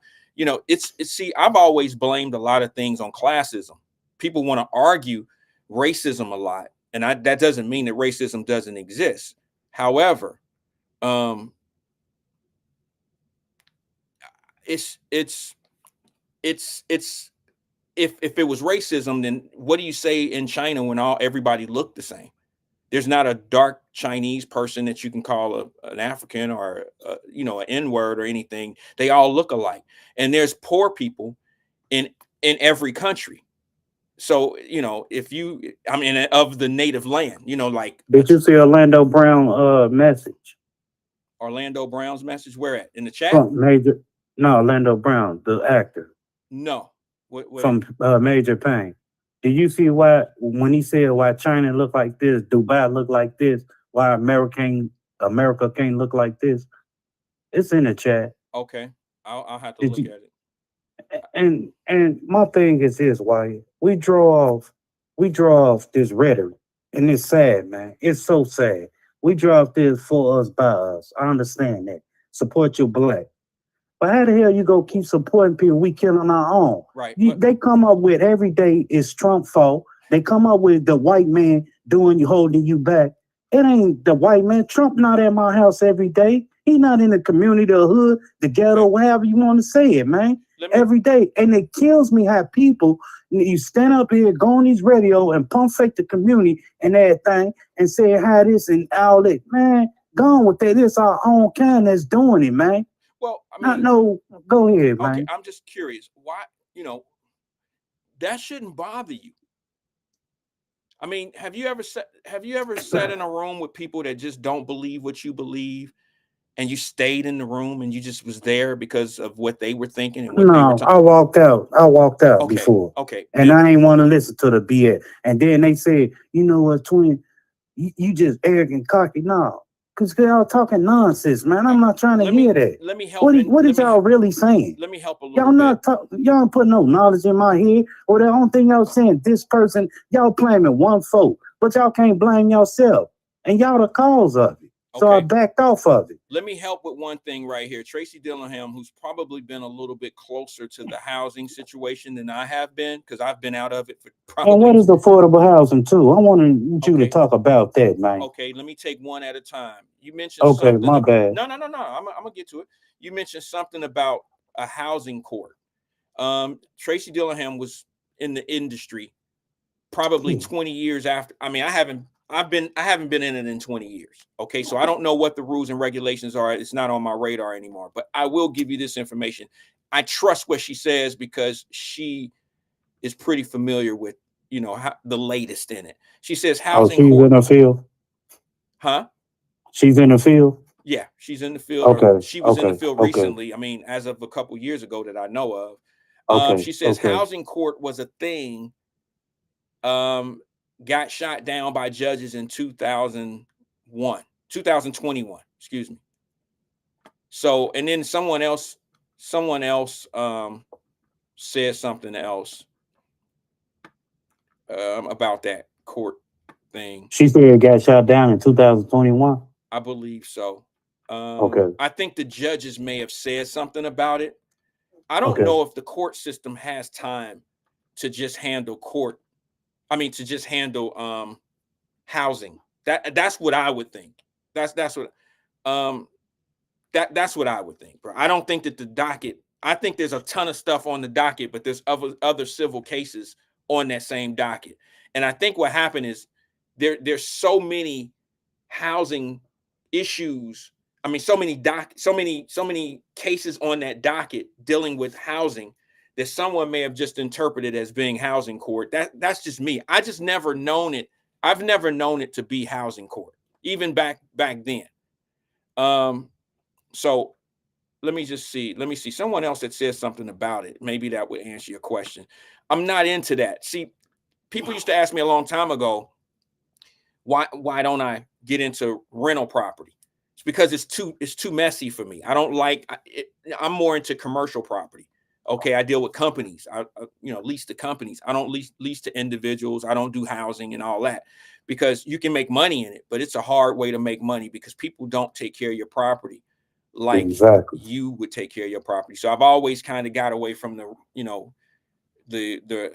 housing renting and renting the Section 8 and stuff like that. It's just not, it wasn't a good business for me because I don't like to deal with people, all the time like that.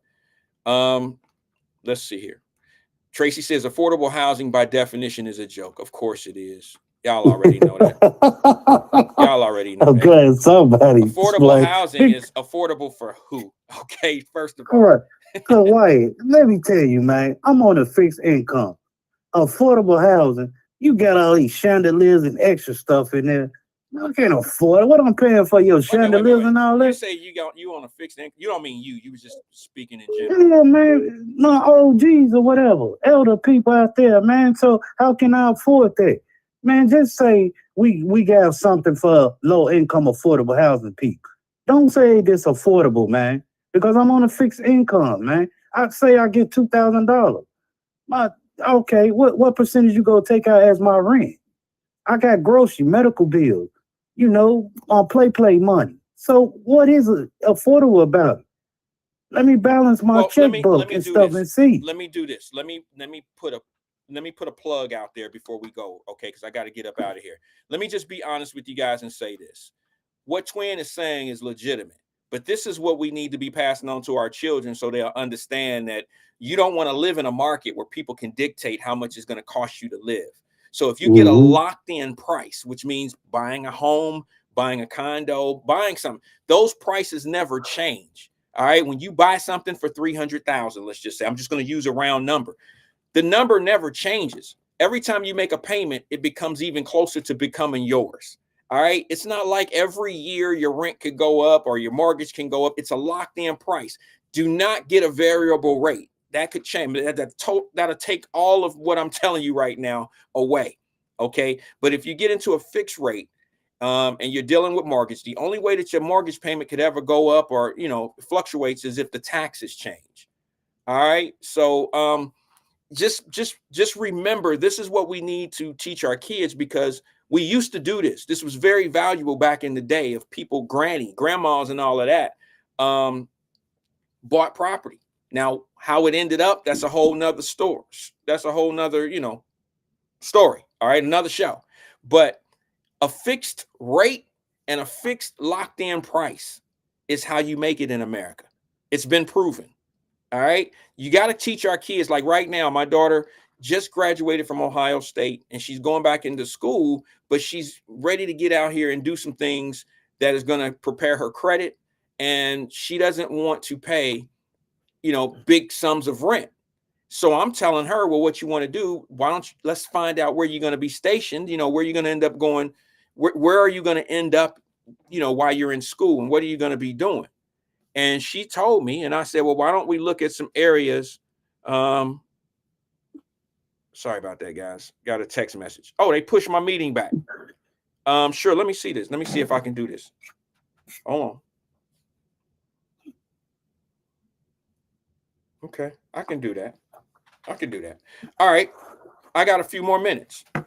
It's funny because it was just coming up. So I got someone that's stuck in traffic. It's raining real bad here in St. Pete. And I don't know if we've had any problems with the internet. I just been talking. But anyway, where was I at, Twin? What was I saying? Sorry, I had to send a text message. Your daughter. Yeah, okay. So I told my daughter, why don't we do this? Why don't we start looking around for little small condos? Why don't we pay, why don't you look for something that's going to fit in your budget?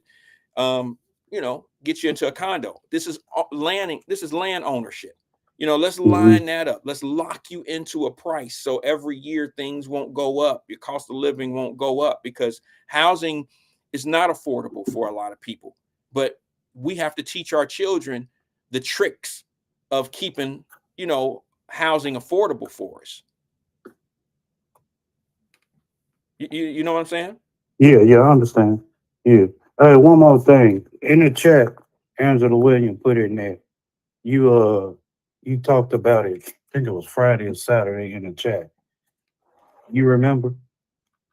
What?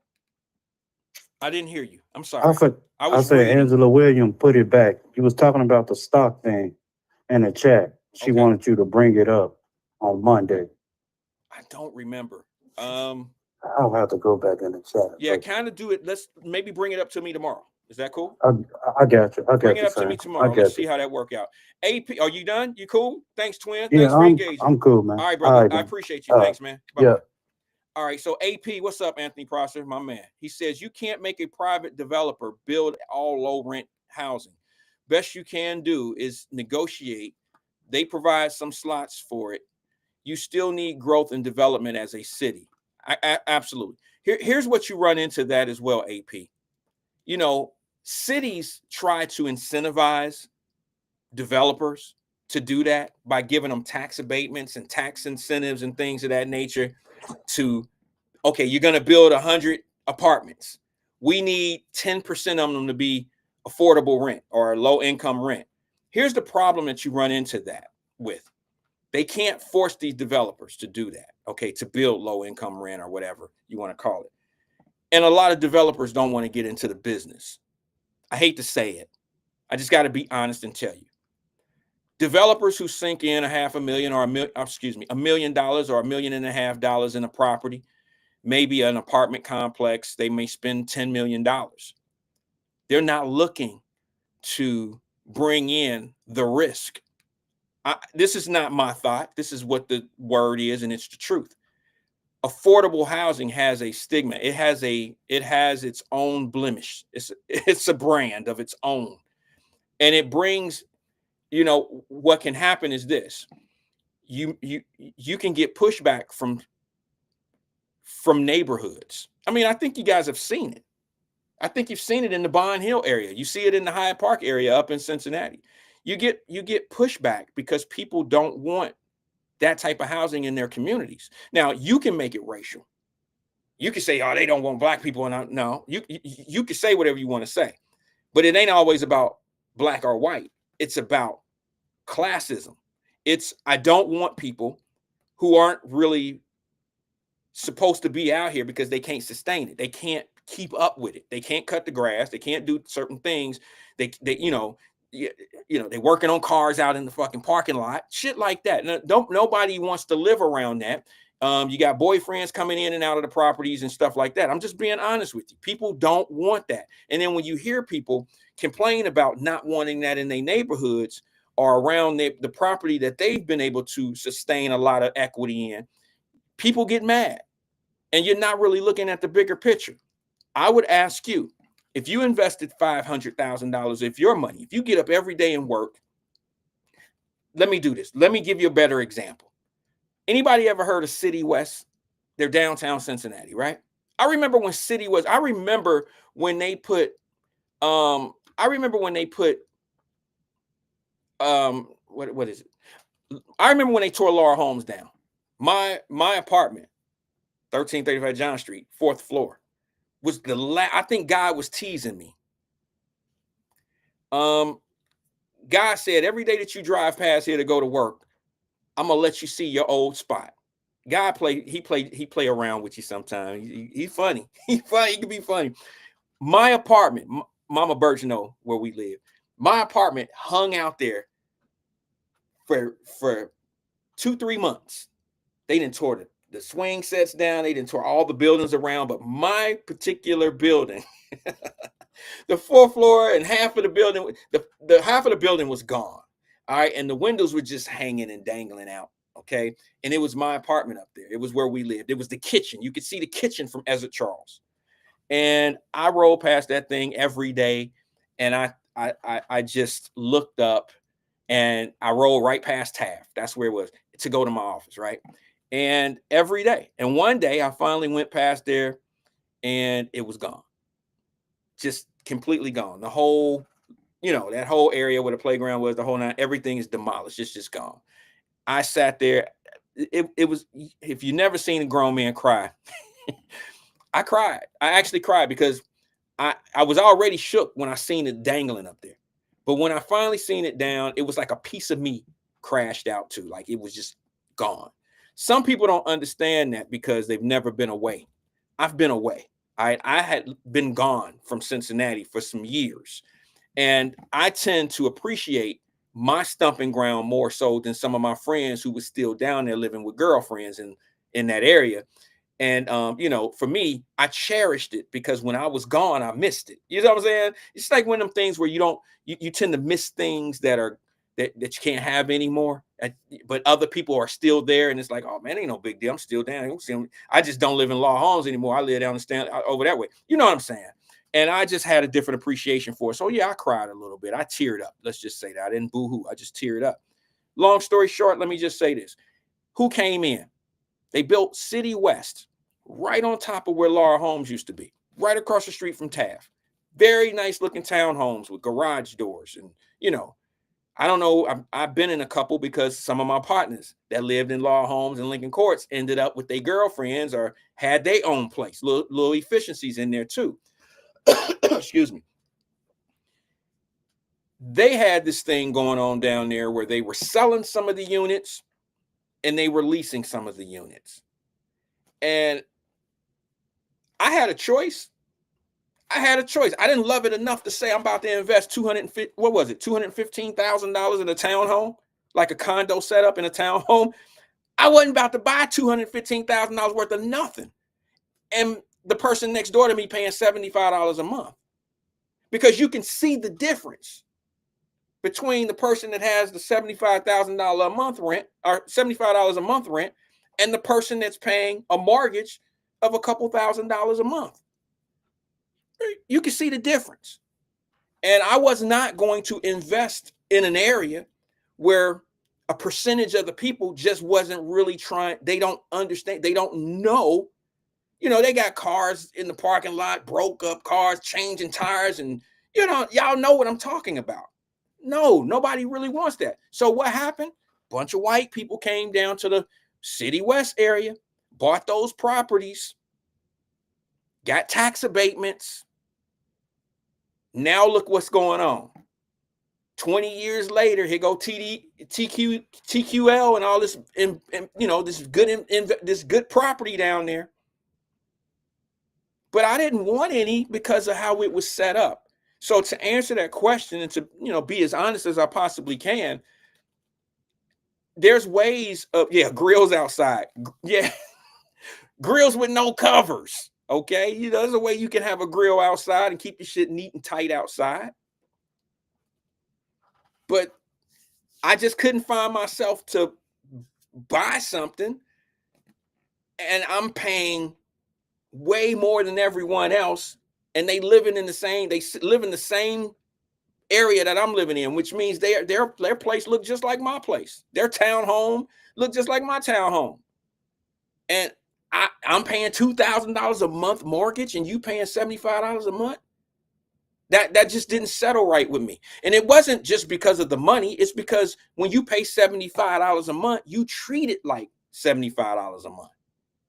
I know that don't sound good to the ears. I'm just keeping shit 100. Now, looking back on it, I wish I would have got it and then leased it. But from my understanding, that was not part of the program. It was one of them things where if you bought it, the tax abatement, you had to keep it for yourself. You had to live in it. And I think it was like a 7-year tax abatement or something of that nature. 7 years, or maybe it was 5 or 7. I don't remember. It's been forever ago. But I wouldn't want to. No, it wasn't on my radar. You know, I wasn't trying to, you know, and here's the thing. The shooting and all that shit was going on then too. You feel me? That all that shit you hear about downtown, that's going on right over by City West.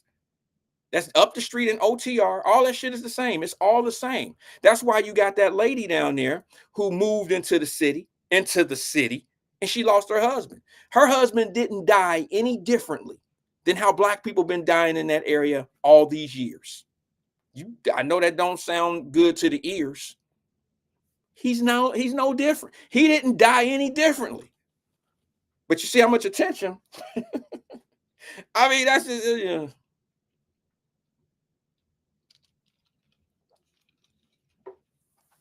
them folks wouldn't have moved down there 20 years ago.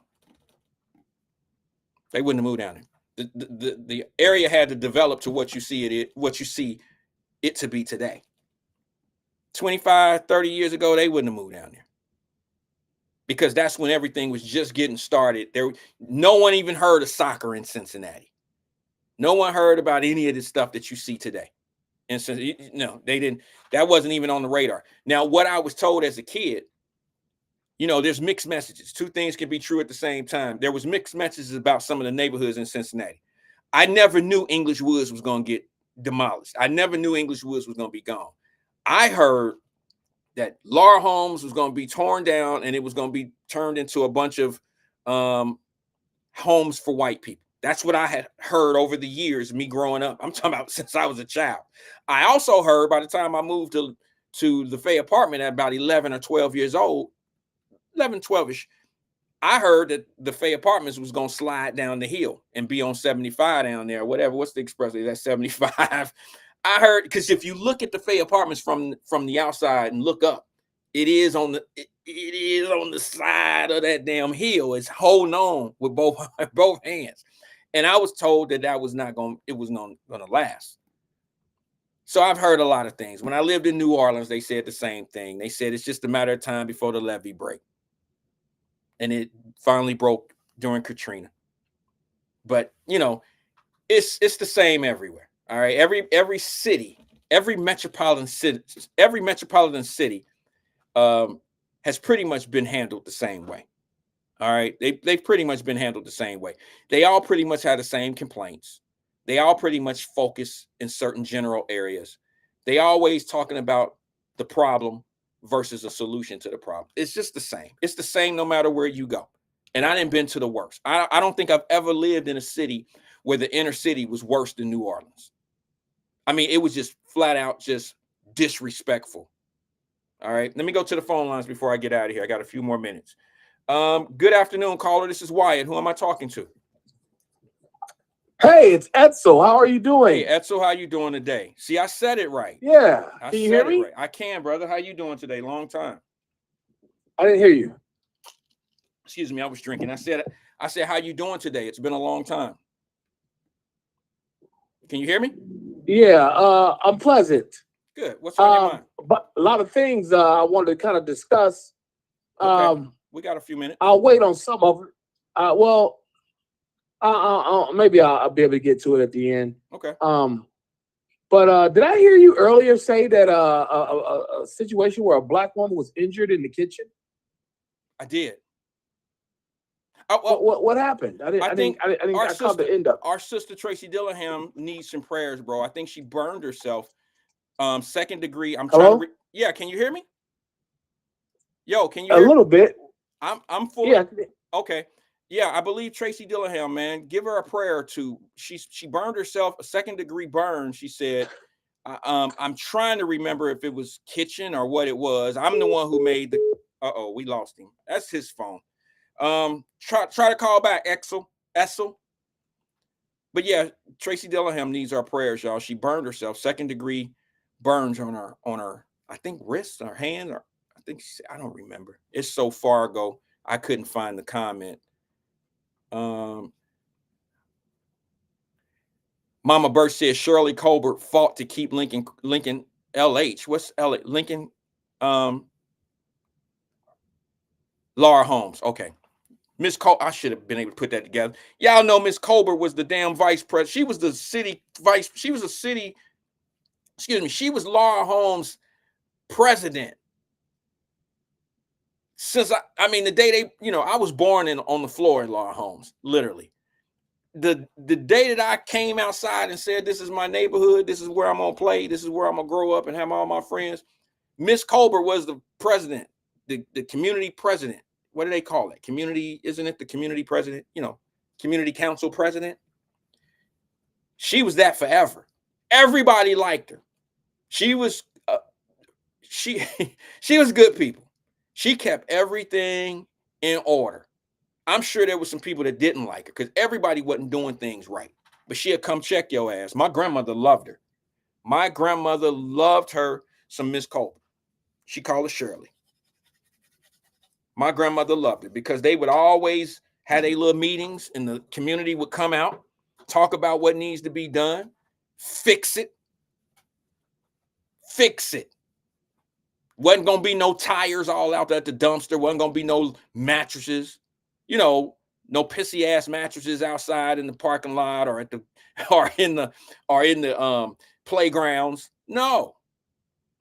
This is our community. She's always valued that. This is our community. We're gonna keep it nice and neat and clean. I remember that. And she would always, my grandmother and them, she wasn't really on the council, but she would always go to the meetings and say, hey, this is what we doing at our building. I think Miss Colbert was one of the first ones to ever, I think she was one of the very first ones to start. I'm sorry. I hit the thing. There you go. There you call back. Sorry about that. She was one of the very first ones to start giving away, I'm doing too much. Hallway prizes. Like if your hallway stayed clean, y'all know what I'm talking about. The archway and the hallways in your building, if it stayed clean, she always would like say something at the meetings, like, that hallway over there, blah, blah, blah, is the best, and blank, blank, blank. She had pride. Now her sons, the big one, I don't remember his name, but he was Mama Birch's oldest son, Dwayne. He was probably Big Birch's age. They went to school together. He constantly was fighting. That's how I know some people talk bad about Miss Shirley because we called her Miss Shirley. Because Miss Shirley's son had to fight. He was a big dude too, and he wasn't really no fighter. You know what I'm saying? Rossi killing me with the back shirt. It get a little scratchy. I get a little itchy back here. But he wasn't a fighter, but he was a big kid. You know what I mean? And he used to have to shove cats off of him for messing with him because his mama then said some shit to somebody else's mama. Get your dirty place up clean, and y'all over there, he used to have to fight. Let me go to the phone lines real fast before we get out of here. Y'all hear that thunder out there? Good afternoon, caller. This is Wyatt. Who am I speaking with? Wyatt, it's Tracy. How are you? Tracy, what's good? What's happening, sis? Listen, let me start by yourself? saying, Fame, I gave you a chance to call in. I'm sorry, but I was trying to call in an hour ago, so I was trying to, get my call in before you departed. No, it's cool. Go ahead. But yeah, thank you all for your prayers. Yes, I did burn my wrist, and it's pretty severe. In the kitchen? But I did talk to a nurse rather than going and giving urgent care some money that I don't have, that our mamas taught us how to do as a kid. So I'm kind of watching it, and my aunt just sent me she's on here, Regina Rose Robinson. Okay. She sent me a link for some cream, but it is very painful. So just keep me in your prayers. Let me ask you, how'd you burn it? In the kitchen, or is this off a car, or what? Now listen, don't be trying to get on my cooking skills. I know how to cook, and I know how to cook very well. Anybody can get burned in the kitchen, though, sis. On Saturday, and I was putting the burger down in the hot grease just to fry it side to side real quick, and the burger literally slid off of the spatula and took a dive into the grease, and the dive took a leap onto my arm. Hot grease. Yeah, that's the worst. Yeah, I can picture that. I can see that happening. That's an honest mistake. Yeah, that ain't got nothing to do with you slipping. That's just an honest mistake. Wherever you are, your phone is going in and out. Yours is too. You might have disconnected Fame because you're breaking up. You sounding choppy. Okay, that's probably our connection. Scoot to the left, scoot to the right. It's raining real bad here, so I have a bad internet connection, and probably the phone is probably the same thing. I mean, it's thunderstorming and lightning here in St. Pete, so I apologize for that. But right there, maybe you can hear me. I just want to say this real quick, and I'm going to go way back in the show when you were talking about certain things that you had to teach your daughters, as it relates to that out here in dating. The same thing, and I know you didn't mean no shade or nothing, but the same thing can go for sons. And I damn near want to take a poll for those who have one boy and one girl to see what this easy to raise, because on my end, having two boys, you have to have that talk. No means no. Yeah. And some parents go as far as saying leave them little white girls alone. And I don't want to offend nobody. People choose who they choose, but there's theories that certain types of people play games to set kids up or boys up, using the R word or whatever. So I had to have all of those talks with my boys, not to mention being scared, living in this climate where, police brutality is real. And I'm not saying that it isn't against young ladies, because we know that that happens as well. But it's real on both ends. And it's scary just having them out here, because I always say once they start driving and they get out in these streets, all you can do is pray that they hear the voice in their head and the seeds that you've planted. But people make their own decisions when they get to that fork in the road. Yeah. I see. One of the things I've tried not to do, Tracy, is I can't make any comments on how it is to raise a boy. You know what I mean? I've made it clear on here that I don't even talk about how it must be. Sometimes I'll ask the crowd. I'll ask you guys, because I do want to take that poll. Someone that has a boy and a girl. Maybe somebody did say Regina. I don't know. She might have a boy and a girl. She said boy is easier. She said boy is easier. I don't know that to be true, because I think boys can fall into. I think boys have a little easier situation in the bad things that can happen. Like, for instance, teenage pregnancy. It's bad for a young lady, right? It should be bad for a boy as well. But I think the young lady in a situation like that gets the lion's portion of the bad, this bad situation. Yeah, she gets stuck with the bag, but he gets locked up for not paying. But that don't necessarily mean that he's not paying. Okay, there's, like, for instance, I'm gonna knock on wood. I'm just saying, a parent like yourself and your husband, if your son ever when he was 15, if he got into a situation, I think he comes from a home where he would provide for his kid, even though they made a mistake. However, did you say at 15? 15 or 16, yeah, like where teenage pregnancy is. No, his parents would be providing. Okay, and see, that's the other drawback. I've seen that happen to a mom before, where they was taking her check because her child was 15 or 16 years old. Wait a minute. I've never heard of that. I've never heard of that. I saw it, and it was a white woman, and she was mad every day. Wait a minute. How does that happen? Now, I don't know anything about child support court like that. I tell you, there's some people here.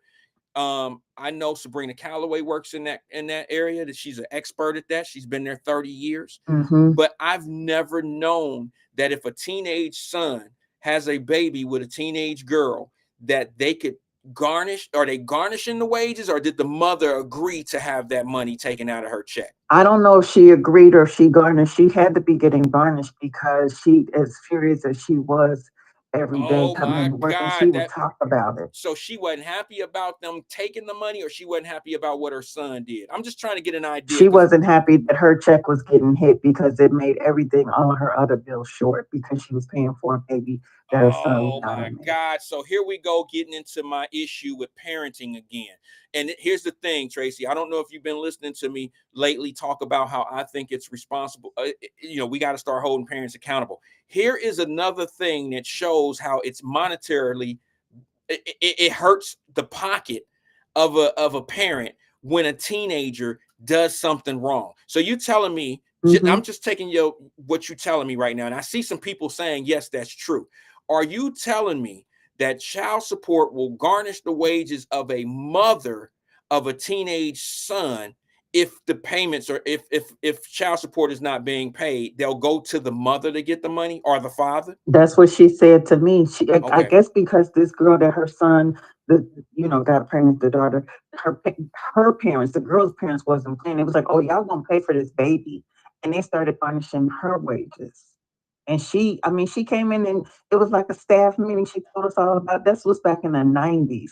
She was livid every day coming to work, because I don't even remember what the amount was that they were taking, but they garnished her wages for that grandbaby that she had. Okay, so now once again, it kind of makes my point of, they hold parents accountable for all other actions of teenagers, but they won't hold them accountable for criminality. No, they won't. You see what I'm saying? Like, I just don't understand that. I never knew that. I've never. That's the difference between the city and the state, I suppose. Here's Sabrina said this to you. She said, that's right, Tracy. If your minor son gets a girl pregnant and she receives assistance, the minor father parents have to pay child support. That, I'm not going to say it's ridiculous, but it makes my point that if parents are being held accountable for what their teenagers are doing for everything else, Why aren't you holding them accountable for when they are out here committing crimes? I mean, does that just not solidify my point to that? It does. And I just thank you, don't Sabrina. understand It it. does. Yeah, Fame says something, but I'm gonna leave that one. I guess we'll leave that for everybody to talk about because it's not nice. It's not nice, but it's all good. Well, I'm Fame not gonna should be hold you because I a know you better. got a He should meeting be. to go He's a to. much But I better was person thinking than that. about that. It's hard on both sides, because there's, for everything that you can tell me you had to tell your girls, I gotta tell my boys. But I sure would like to hear everybody's opinions. Got boys and girls. What's I am easier to so raise? glad you I called. got blessed with 2 boys. Yeah, He got blessed with 2 girls. I So am so glad you called today, sis. You really put me on to something that I'm gonna look into. I'm gonna, here's the thing. I'm giving you some homework. No, no, you actually educated me, full-time education right there. And the reason why I say I believe every word you just said is because Sabrina Calloway just came in and solidified it. She pretty much stamped it, and I believe her. And if that kid is on the system, that might be the difference of it all. If the parents, if that kid, if your son, if the girl, excuse me, if the young lady has the baby and that baby requires, government assistance, the kid, that the parent of the son, would be held accountable for the money. And it makes sense to me, but it also I tell makes you, and Fame gonna get mad because every time I talk about my boys, he just thinks I'm this wicked mother or whatever. But my kids will be out on a damn bicycle paper route or something, paying my ass back what they could. Because I mean, how you gonna live when they're garnishing my wages for a choice that you went out there and made? And I mean, we can't stop our kids from having sex, right? They're gonna do what they want to do. All we keep preaching is be responsible. And if you're not responsible and you get out here and mess up, and it falls back on me, I need my money back. I'm right, sorry. absolutely. But here's the thing: if your son go out there and commit some murders and some crimes, you I should. can't help you. Right. Well, I just don't understand what the difference in the rate. I don't understand what the difference is when it comes down to holding our parents accountable. If you're gonna if you're gonna make them pay for a child that your son or your daughter had, why don't you make them pay for the other stuff that they're doing out here? Right. There it is. It makes sense to me. I mean, I believe that. See, that seems to be. You would think that would be a deterrent for me. I got to tell my son. I don't have a son, but you know what I'm saying. Listen, bro, I'm not about to be paying for your kids. So this is how we gonna move. We going to college. We doing this. We doing that. I would teach my kid at an early age. You know what I'm saying? Here's the thing. The deterrent for me, I had girls. And it was, don't bring no babies in here. So I had to start at a young age of not even making that a priority for them, because I had to shift their focus. See what I'm saying? So my thing was, and I never knew what you told me. My thing was, if my daughter has a baby by a knucklehead ass little boy out here, he's not in a position to take care of that kid. It's going to change both of their lives. She's going to end up with the kid. They probably won't end up together. My daughter I'm going to end up watching that kid while she go to college. I'm thinking all of that when my daughter's in the kindergarten. You know what I'm saying? So I'm raising her not to have to go through those issues in life. See what I'm saying? I never thought. Now, if I would have had sons, knowing what you just taught me, now there's my deterrent right there. Because as a kid that grew up in the projects, I always watched men walk away. And that was a lot easier. It was like she kept the baby. Okay, he got put on child support. A lot of my friends got put on child support. And occasionally I would hear them start bitching and complaining about something. But the number sounds so low to me. Like, I'm like, fuck, you can't get $25. You can't get $50. That sounds low to me. But then what I found out, sis, is he's a year and a half behind. And that was a hole that he dug. No matter what the circumstances, well, he couldn't get a job or he couldn't this and this, that. It's just a hole that got dug. And he, I'm $17,000 in the hole. And I'm like, well, damn, go work something out with him. Now, I'll leave all that child support stuff alone. But thank you for telling me about that thing with that lady's son and her getting, I guess there's a garnishment. I'm assuming that it's a garnishment. You feel me? I'm assuming. I don't know. Most definitely. She was mad. It had to be a garnishment because she was mad every day. That was her conversation every day. She was pissed. Yeah. Then it was a garnishment. I've seen people complain about a bill that they created on their own, but that's It wasn't. I ain't never seen somebody bitch about their kid. Like, okay, like I gotta pay, for my kid to be, a lot, the finer things in life. I Right. gotta, we bitch about it. Oh, you need shoes already? Damn, the feet growing fast. That type of thing. But that's a mellow type of a Right. complaint. All right, sis, you good though? Your arm, is it? Yep, When did I'm this good. happen? I'll keep you all updated. It's Okay, gonna what be day a did it long happen? road. I'm gonna send you just you. I'm gonna send you an inbox picture, and I I don't hope you want know to you got see a weak that stomach. shit. It's nasty. Oh no, a flesh burn? Nah, you keep that one, sis. I'll pray for you. You know what I'm saying? All right. Send it wrapped up, and I'll just pray on the bandage picture. You know what I'm saying? I give you all I got, and then all that. All right. All right, Take sis. I'll care. talk to you Bye-bye. later. That was Tracy Dillingham. I got a couple more minutes. What's up, Kathy Rogers? I've been talking about the law homes in our building. Kathy lived like below me, but one building over, maybe a building and maybe two. Same big building. No, one hallway over. One hallway over. I was just talking about when they tore our building down, Kathy. I was crushed. I was crushed. Wait a minute, hold on. Linda Reed says, Wyatt, you and your wife would be raising the kid. Exactly. And that's why I pretty much, that's what I was thinking, having girls. If you bring babies in here 13, 14 years old, 15, 16, the way that I see my children's life of wanting to be something, I'm not suggesting that kids don't make mistakes. We know that kids make mistakes. But I already know that my wife and I, like you said, Linda, we would be raising that kid because my daughter would go off. Nothing would stop. It'd just be a little bit more difficult to do what she needs to do. And a lot of women have done it. A lot of women have raised a child, with the help of the grandparent, and they went off and went to school. I got a buddy of mine. She did that. I mean, someone that I grew up with out of the boys club, who I never thought, she was a bookworm. I never thought she would get pregnant. She was fly. Matter of fact, she's married to a judge in Cincinnati. I'll leave it at that, just in case she watches the show. I never thought that but I admire what she did. She always knew what she wanted in life. She made one mistake, if we want to call it a mistake. She made a bad decision. She got pregnant as a young age, but she when she would come to the Boys and Girls Club, she always knew what she was going to do in life. She said, I'm gonna go to college. I'm gonna go to law school. I'm gonna marry a lawyer, and he gonna be a judge. And I be damn. I be damn if it didn't happen. I be damn if it didn't happen. I love the focus. I'm just gonna be honest with you. Jericho Vaughn said, for the life of me, I don't understand how a parent could walk away from their child. Neither do I. I totally agree with that. I can't even think of a situation. I tell you one thing that will probably be very hurtful. I don't want to use me. I'll just use this as an example. A guy who may have been out of town, living out of town, not his normal city, and he was playing out there, having fun or whatever, just being a normal teen or whatever, young man, because, teens, late teens, 17, 18-year-old, whatever, having a little bit of fun out there with people and, young ladies. And he ended up having a child with a young lady and didn't know about it. And then he moved back to wherever he's from or whatever. This sound like it might be me. It's not me. I promise you. I don't have any children outside of my two that I know of. Okay. My point is, that would be a hurtful thing.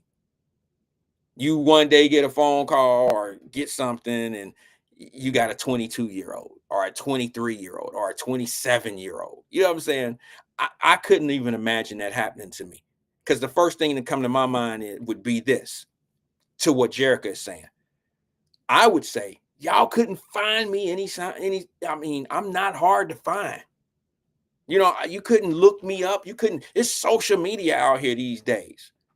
I mean, I could see if maybe the young lady grew up and the parent was a little devious and kept the child, kept things going through the little girl's mind who had the baby, the mother, and was like, we'll raise this child. We don't need him and blah, blah, blah. I can see something like that happening. And then the kid get a certain age, 22, 23, 25, and want to know who their dad is. And then they reach out. I know these stories to be true. I know that's happened to some people before out there.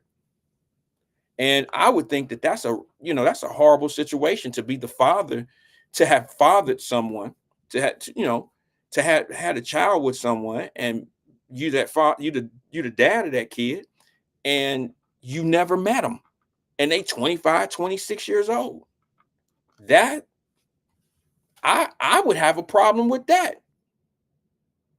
Like, I'm a grown man, and I'm gonna say this on my grandmother and on my mama. On my children, I put this on. No woman could have a baby with me, or we have a child. I don't care how much you don't like me or whatever you think about me. You'll never be able to keep me from seeing my child. It ain't about child support. It ain't about none of that. You'll never be able to keep me from seeing my own child. It'll be a cold day in hell before you can tell me that I can't see my child. I'll go to court. We gonna do what it takes for me to be able to have some time. My child would definitely know who I am. I don't care if the young lady is now a certain age and has a grown, she has a family, she has a husband, the whole nine. I'm entitled to see the child. I'm entitled to that. Now, I probably never paid a child support check or any of that, but it wasn't because of me. I didn't know. Guys, this is hypothetical. This is not my life. I'm just being, and if it was, I would be honest and tell you. If it was, I would be honest and tell you, because I don't see anything wrong if he was deceived. Okay, I have a buddy, Kathy Rogers, know who he is. He had a baby with a young lady. They were 15 years old. Yeah, we were about 15 years old. And Donna know who this person is too. I won't say it on the air, but this is a true story. He had a child with a young lady. They were 15 years old. And he didn't have to pay child support and raise this kid. And, he wasn't in the child life like that. This was some shit where he'd go over and visit, go walk down the street to the apartment. It was one of them neighborhood type of things. And all these years, 18, 19 years later, he find out that baby wasn't even his. See what I'm saying? And that type of shit happens, I don't want to say a lot, but it happens. And that's even worse, because what about the real father? What about the father? What about the guy she was messing with at the same time that she was messing with my partner? I mean, think about what he escaped as far as child support, paying for his child, being in his child's life, all of that. That man, that would be horrible. That would be horrible. That would be horrible. I don't know if I could deal with shit like that. My granny used to always tell me, be careful. Be careful, man, because the decisions that you make could be a lifelong decision. And I know you don't see your life, but you got a long life. My granny used to always say, you got a long life to live, Ren.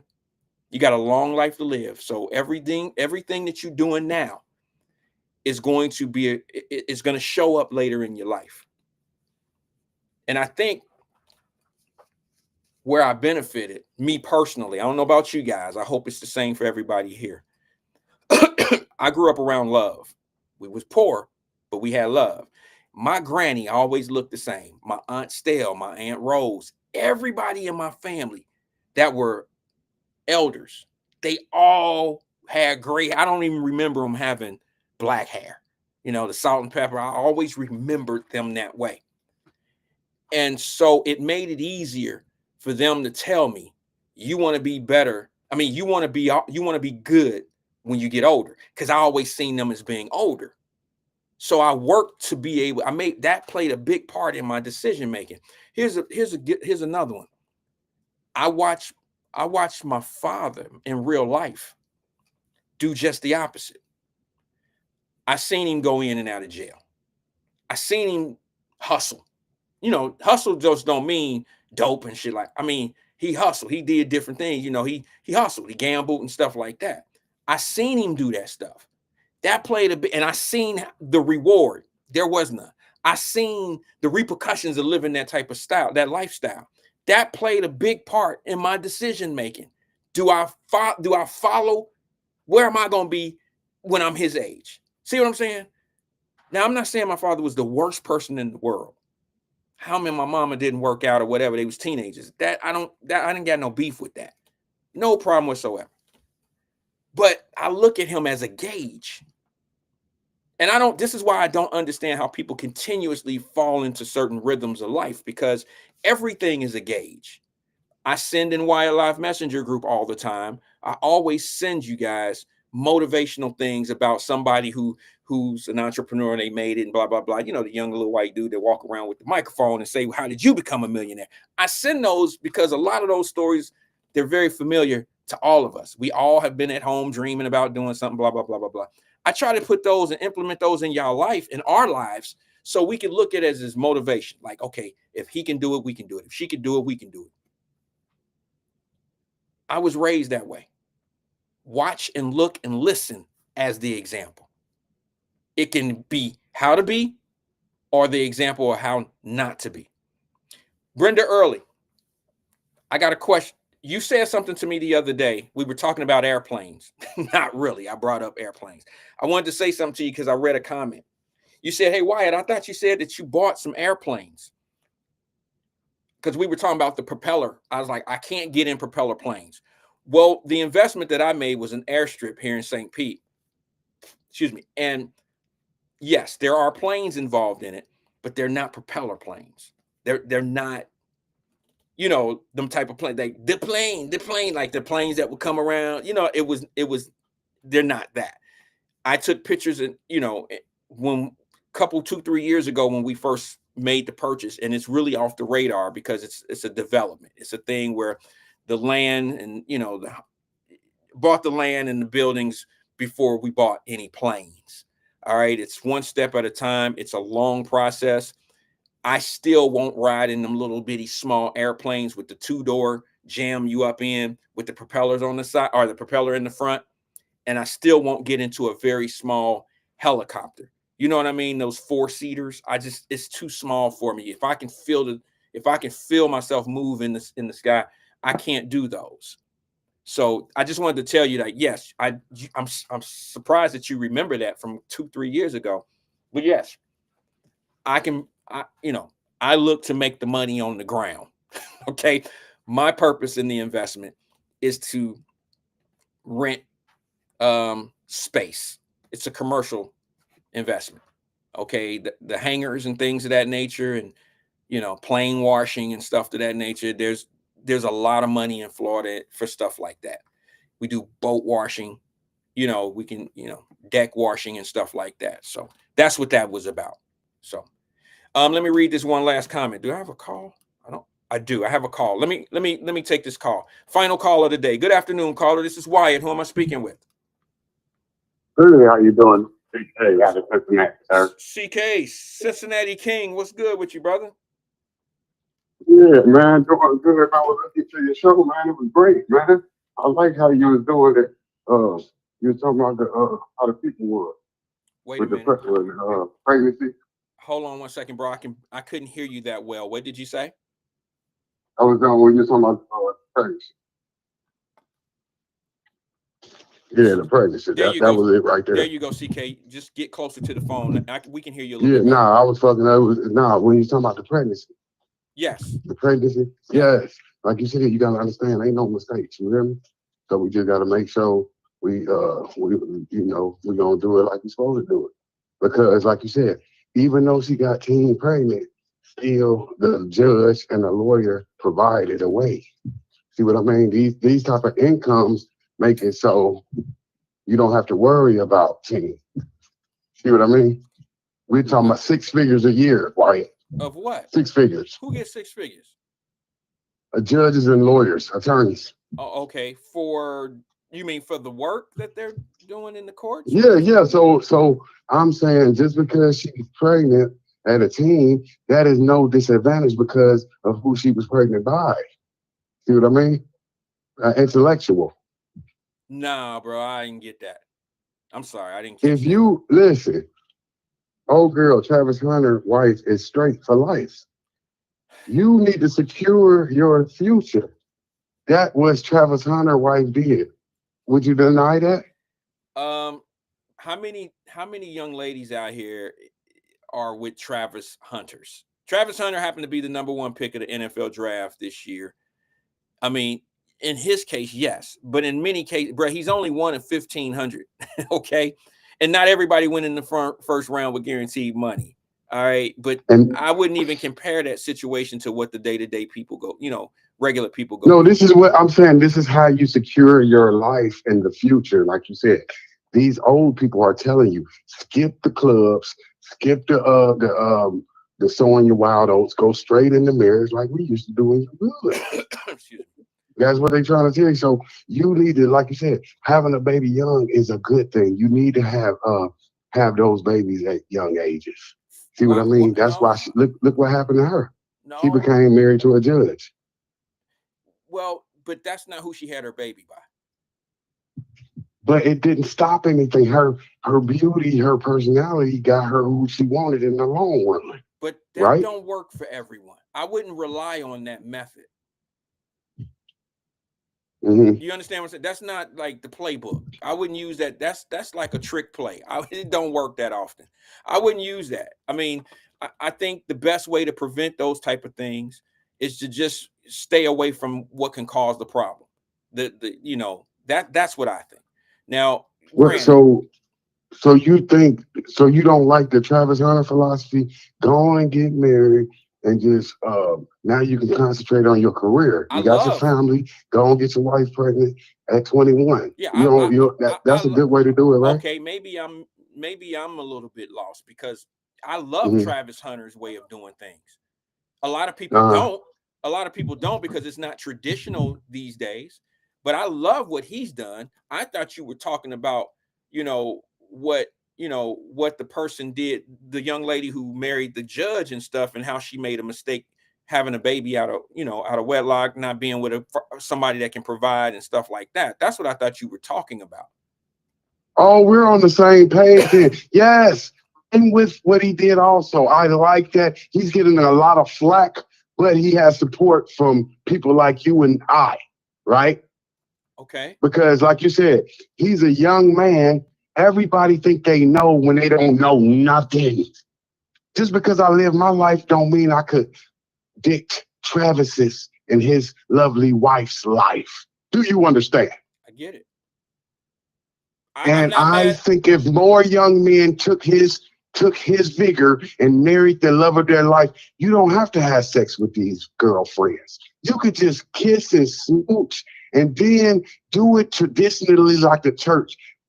Sow the vows and then go into the vagina after marriage, just like the Bible stated.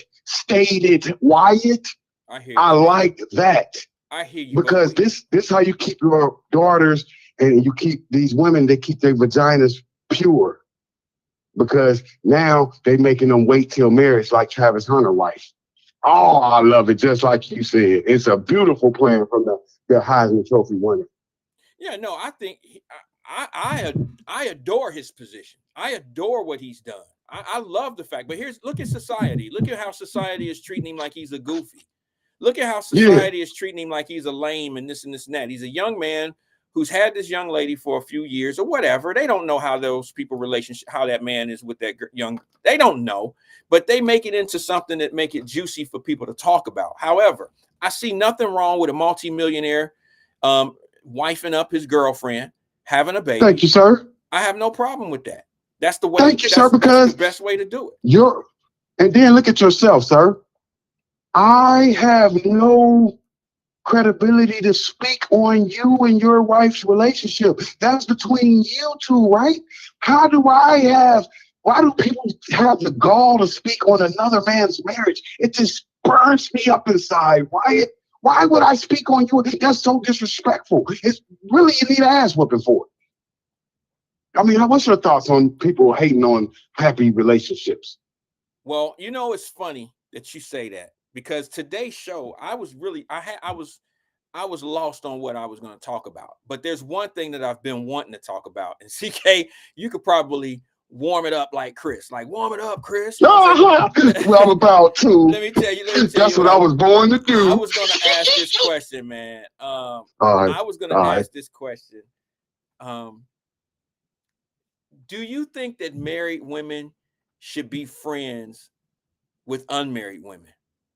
And I don't mean friends like they know each other. I'm talking about should they be hanging out and be partners and be cool with one another? Or should married women tend to stay in the same packs and single women should stay together in their own pack? How would you feel if your wife was hanging around? And I know you're not married, but I'm just saying, would you feel comfortable if your wife was hanging around a bunch of single women? Ah, yes, you're right. You know, I was divorced, so I've been through all this stuff. Yes, I think that single women in my marriage, I have an example of it did not. Yeah, it was not, it was a bad influence on my wife. It I didn't was? like her around my wife. Yeah, she was, Oh, because yeah, mm-mm. okay. All right. So what we'll do, we'll probably talk about that tomorrow. All right. So make So sure let's say this about that though. I think your single friend is jealous of your happy marriage, wifey. That's what I think. And I think she will say things to try to mess up your happy home you're living in, Wyatt, that single friend, because she secretly wants it herself. What are your thoughts? well, I kind of agree with that. Not all the way. There's some truth in what you said. However, I just think that single women may have different advice than a married woman would have to a married woman. And I want you to understand, when you're with these women, I don't care if it's your girlfriend, fiance, wife, I would not suggest doing threesomes. I think what P. Diddy did, it leads to violence, and you know what I mean? Because as men, we're not made to let our women be with other men. See what I mean? So even when we do it, we're against our systems, like we're fighting ourselves.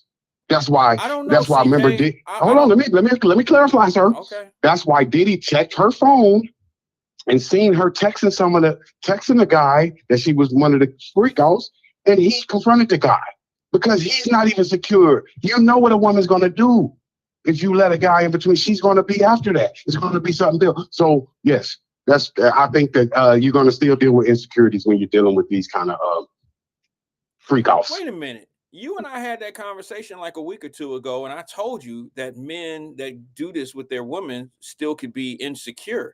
And you said, no, they can't. No, they can't. Look at what they doing. That's not insecurity when they have their woman with another man. You were totally the opposite opinion of what you're saying now. No. Yeah. Okay. I remember. You sure? Yes. Okay. Well, you know, I'm not insecure at all. So I would admit defeat. So yes, you changed my thoughts on that process. Yeah, but I was just saying that this is the problem when you get into that type of world. You keep your sex and love life sacred. I don't think you should be sharing it with the public because, you know, I don't think we're built like that. We're not. And hold on. What you talked about earlier about the pregnancy, you're destroying 3 lives, a woman. So when you lie, so the guy you lied to, the guy that's the real father, and the child. Yeah. What's your thoughts? I think you're right. I think what happens is that type of deception can be detrimental to everybody: the child, the mother, the fake father, you know, the real father. I think there's consequences to that. I'd like to share a story one day. It's going to be a long story, so today's not the day to do it. But yeah, I know a little bit about how it is to grow up living one way, and then there's another situation going on away from you. I know a little bit about that. And one day when I get the courage, I'm going to have that conversation. I didn't have children. I don't want anybody thinking that. It's just that, you know, yeah, I'll share it another time when we have some time to maybe have that discussion, because what I'm learning is my situation is not that different than a few other people. Now, I need to share this with you, sir. This is soliloquy, and I'm going to leave you with this. Okay. I'm heavy on the compliments with you, sir, because you must understand when I watch these platforms, sir, and I watch a lot of gang platforms in California, right? Okay. And when you see the amount of ass kissing that these brothers, gang banging dudes, they're supposed to be criminals and kill them by bang bang. This white man. It sickens me, right? It sickens me. And okay, I'll give you an example. He'll say, "Oh, Wyatt, I love you like a brother." Right? This is what the brother said. The white man never says it back. I always take notes. So I'm looking at the Uncle Thomas coming out of the West Side, California, right? So when I'm talking to you and complimenting you, but you being humble because you know that's your nature, but I'm trying to show them, listen, if I'm gonna show, give props to somebody, they're gonna be my own. I'm not gonna compliment a person trying to exploit my people, especially a Caucasian. So somebody like you, I give heavy on the compliments because I know from I can hear from your the way the way you speak that this is real. This is no, even if I disagree, it's from the heart. Right. So this is why I'm heavy on the compliments. But I cannot stand Uncle Top. They just kissing their ass like they worshiping them. It's past what I be saying to you. It's worship. Thank you for letting me come on your show, please. And you're the greatest. But they, you know what I mean? That's the part. I think we kiss too much white ass.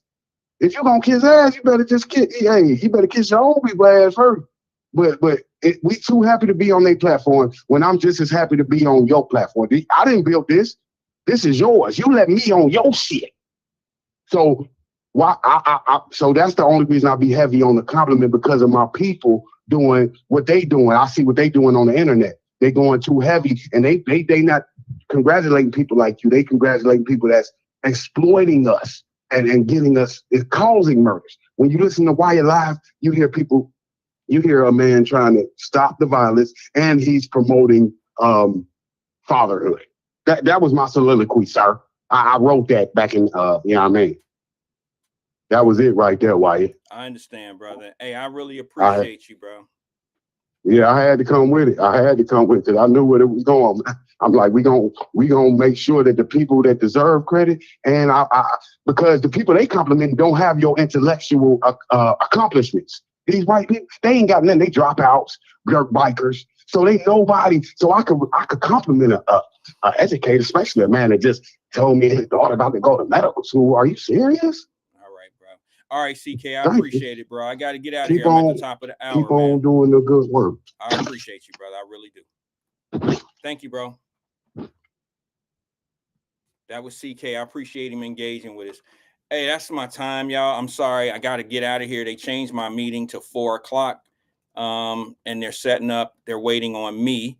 So I'm going to give myself a few minutes to freshen up a little bit and get to this meeting. So appreciate you. Peace and love to everybody, man. I'll see you guys tomorrow, same time, same place, right here. I don't know, CK. I just can't handle it sometime, bro. I'll holler. Peace and love to everybody.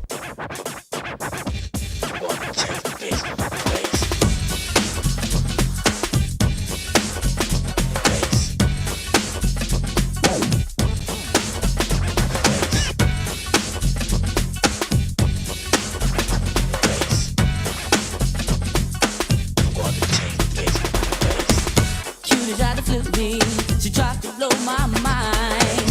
I was only 16, she was 25. I was walking to school when she caught my eye. Surely looking good. She was so fine. She had that funky walk. Her smile made me wanna hear her talk. She said she would do anything just so she could hear me scream. What am I gonna do? Just can't handle it.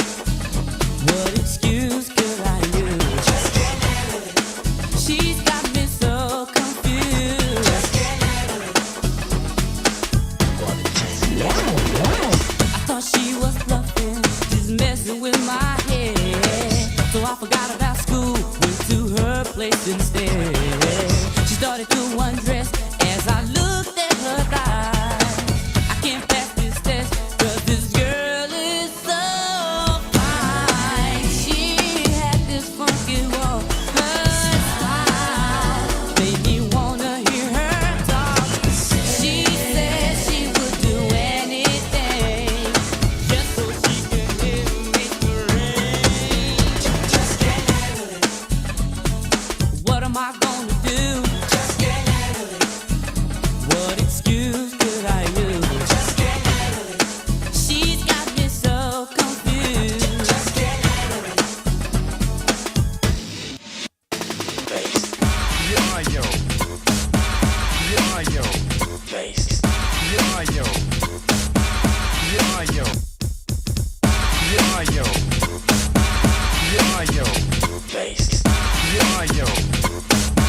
She was so fine. She had that funky walk. Her smile made me wanna hear her talk.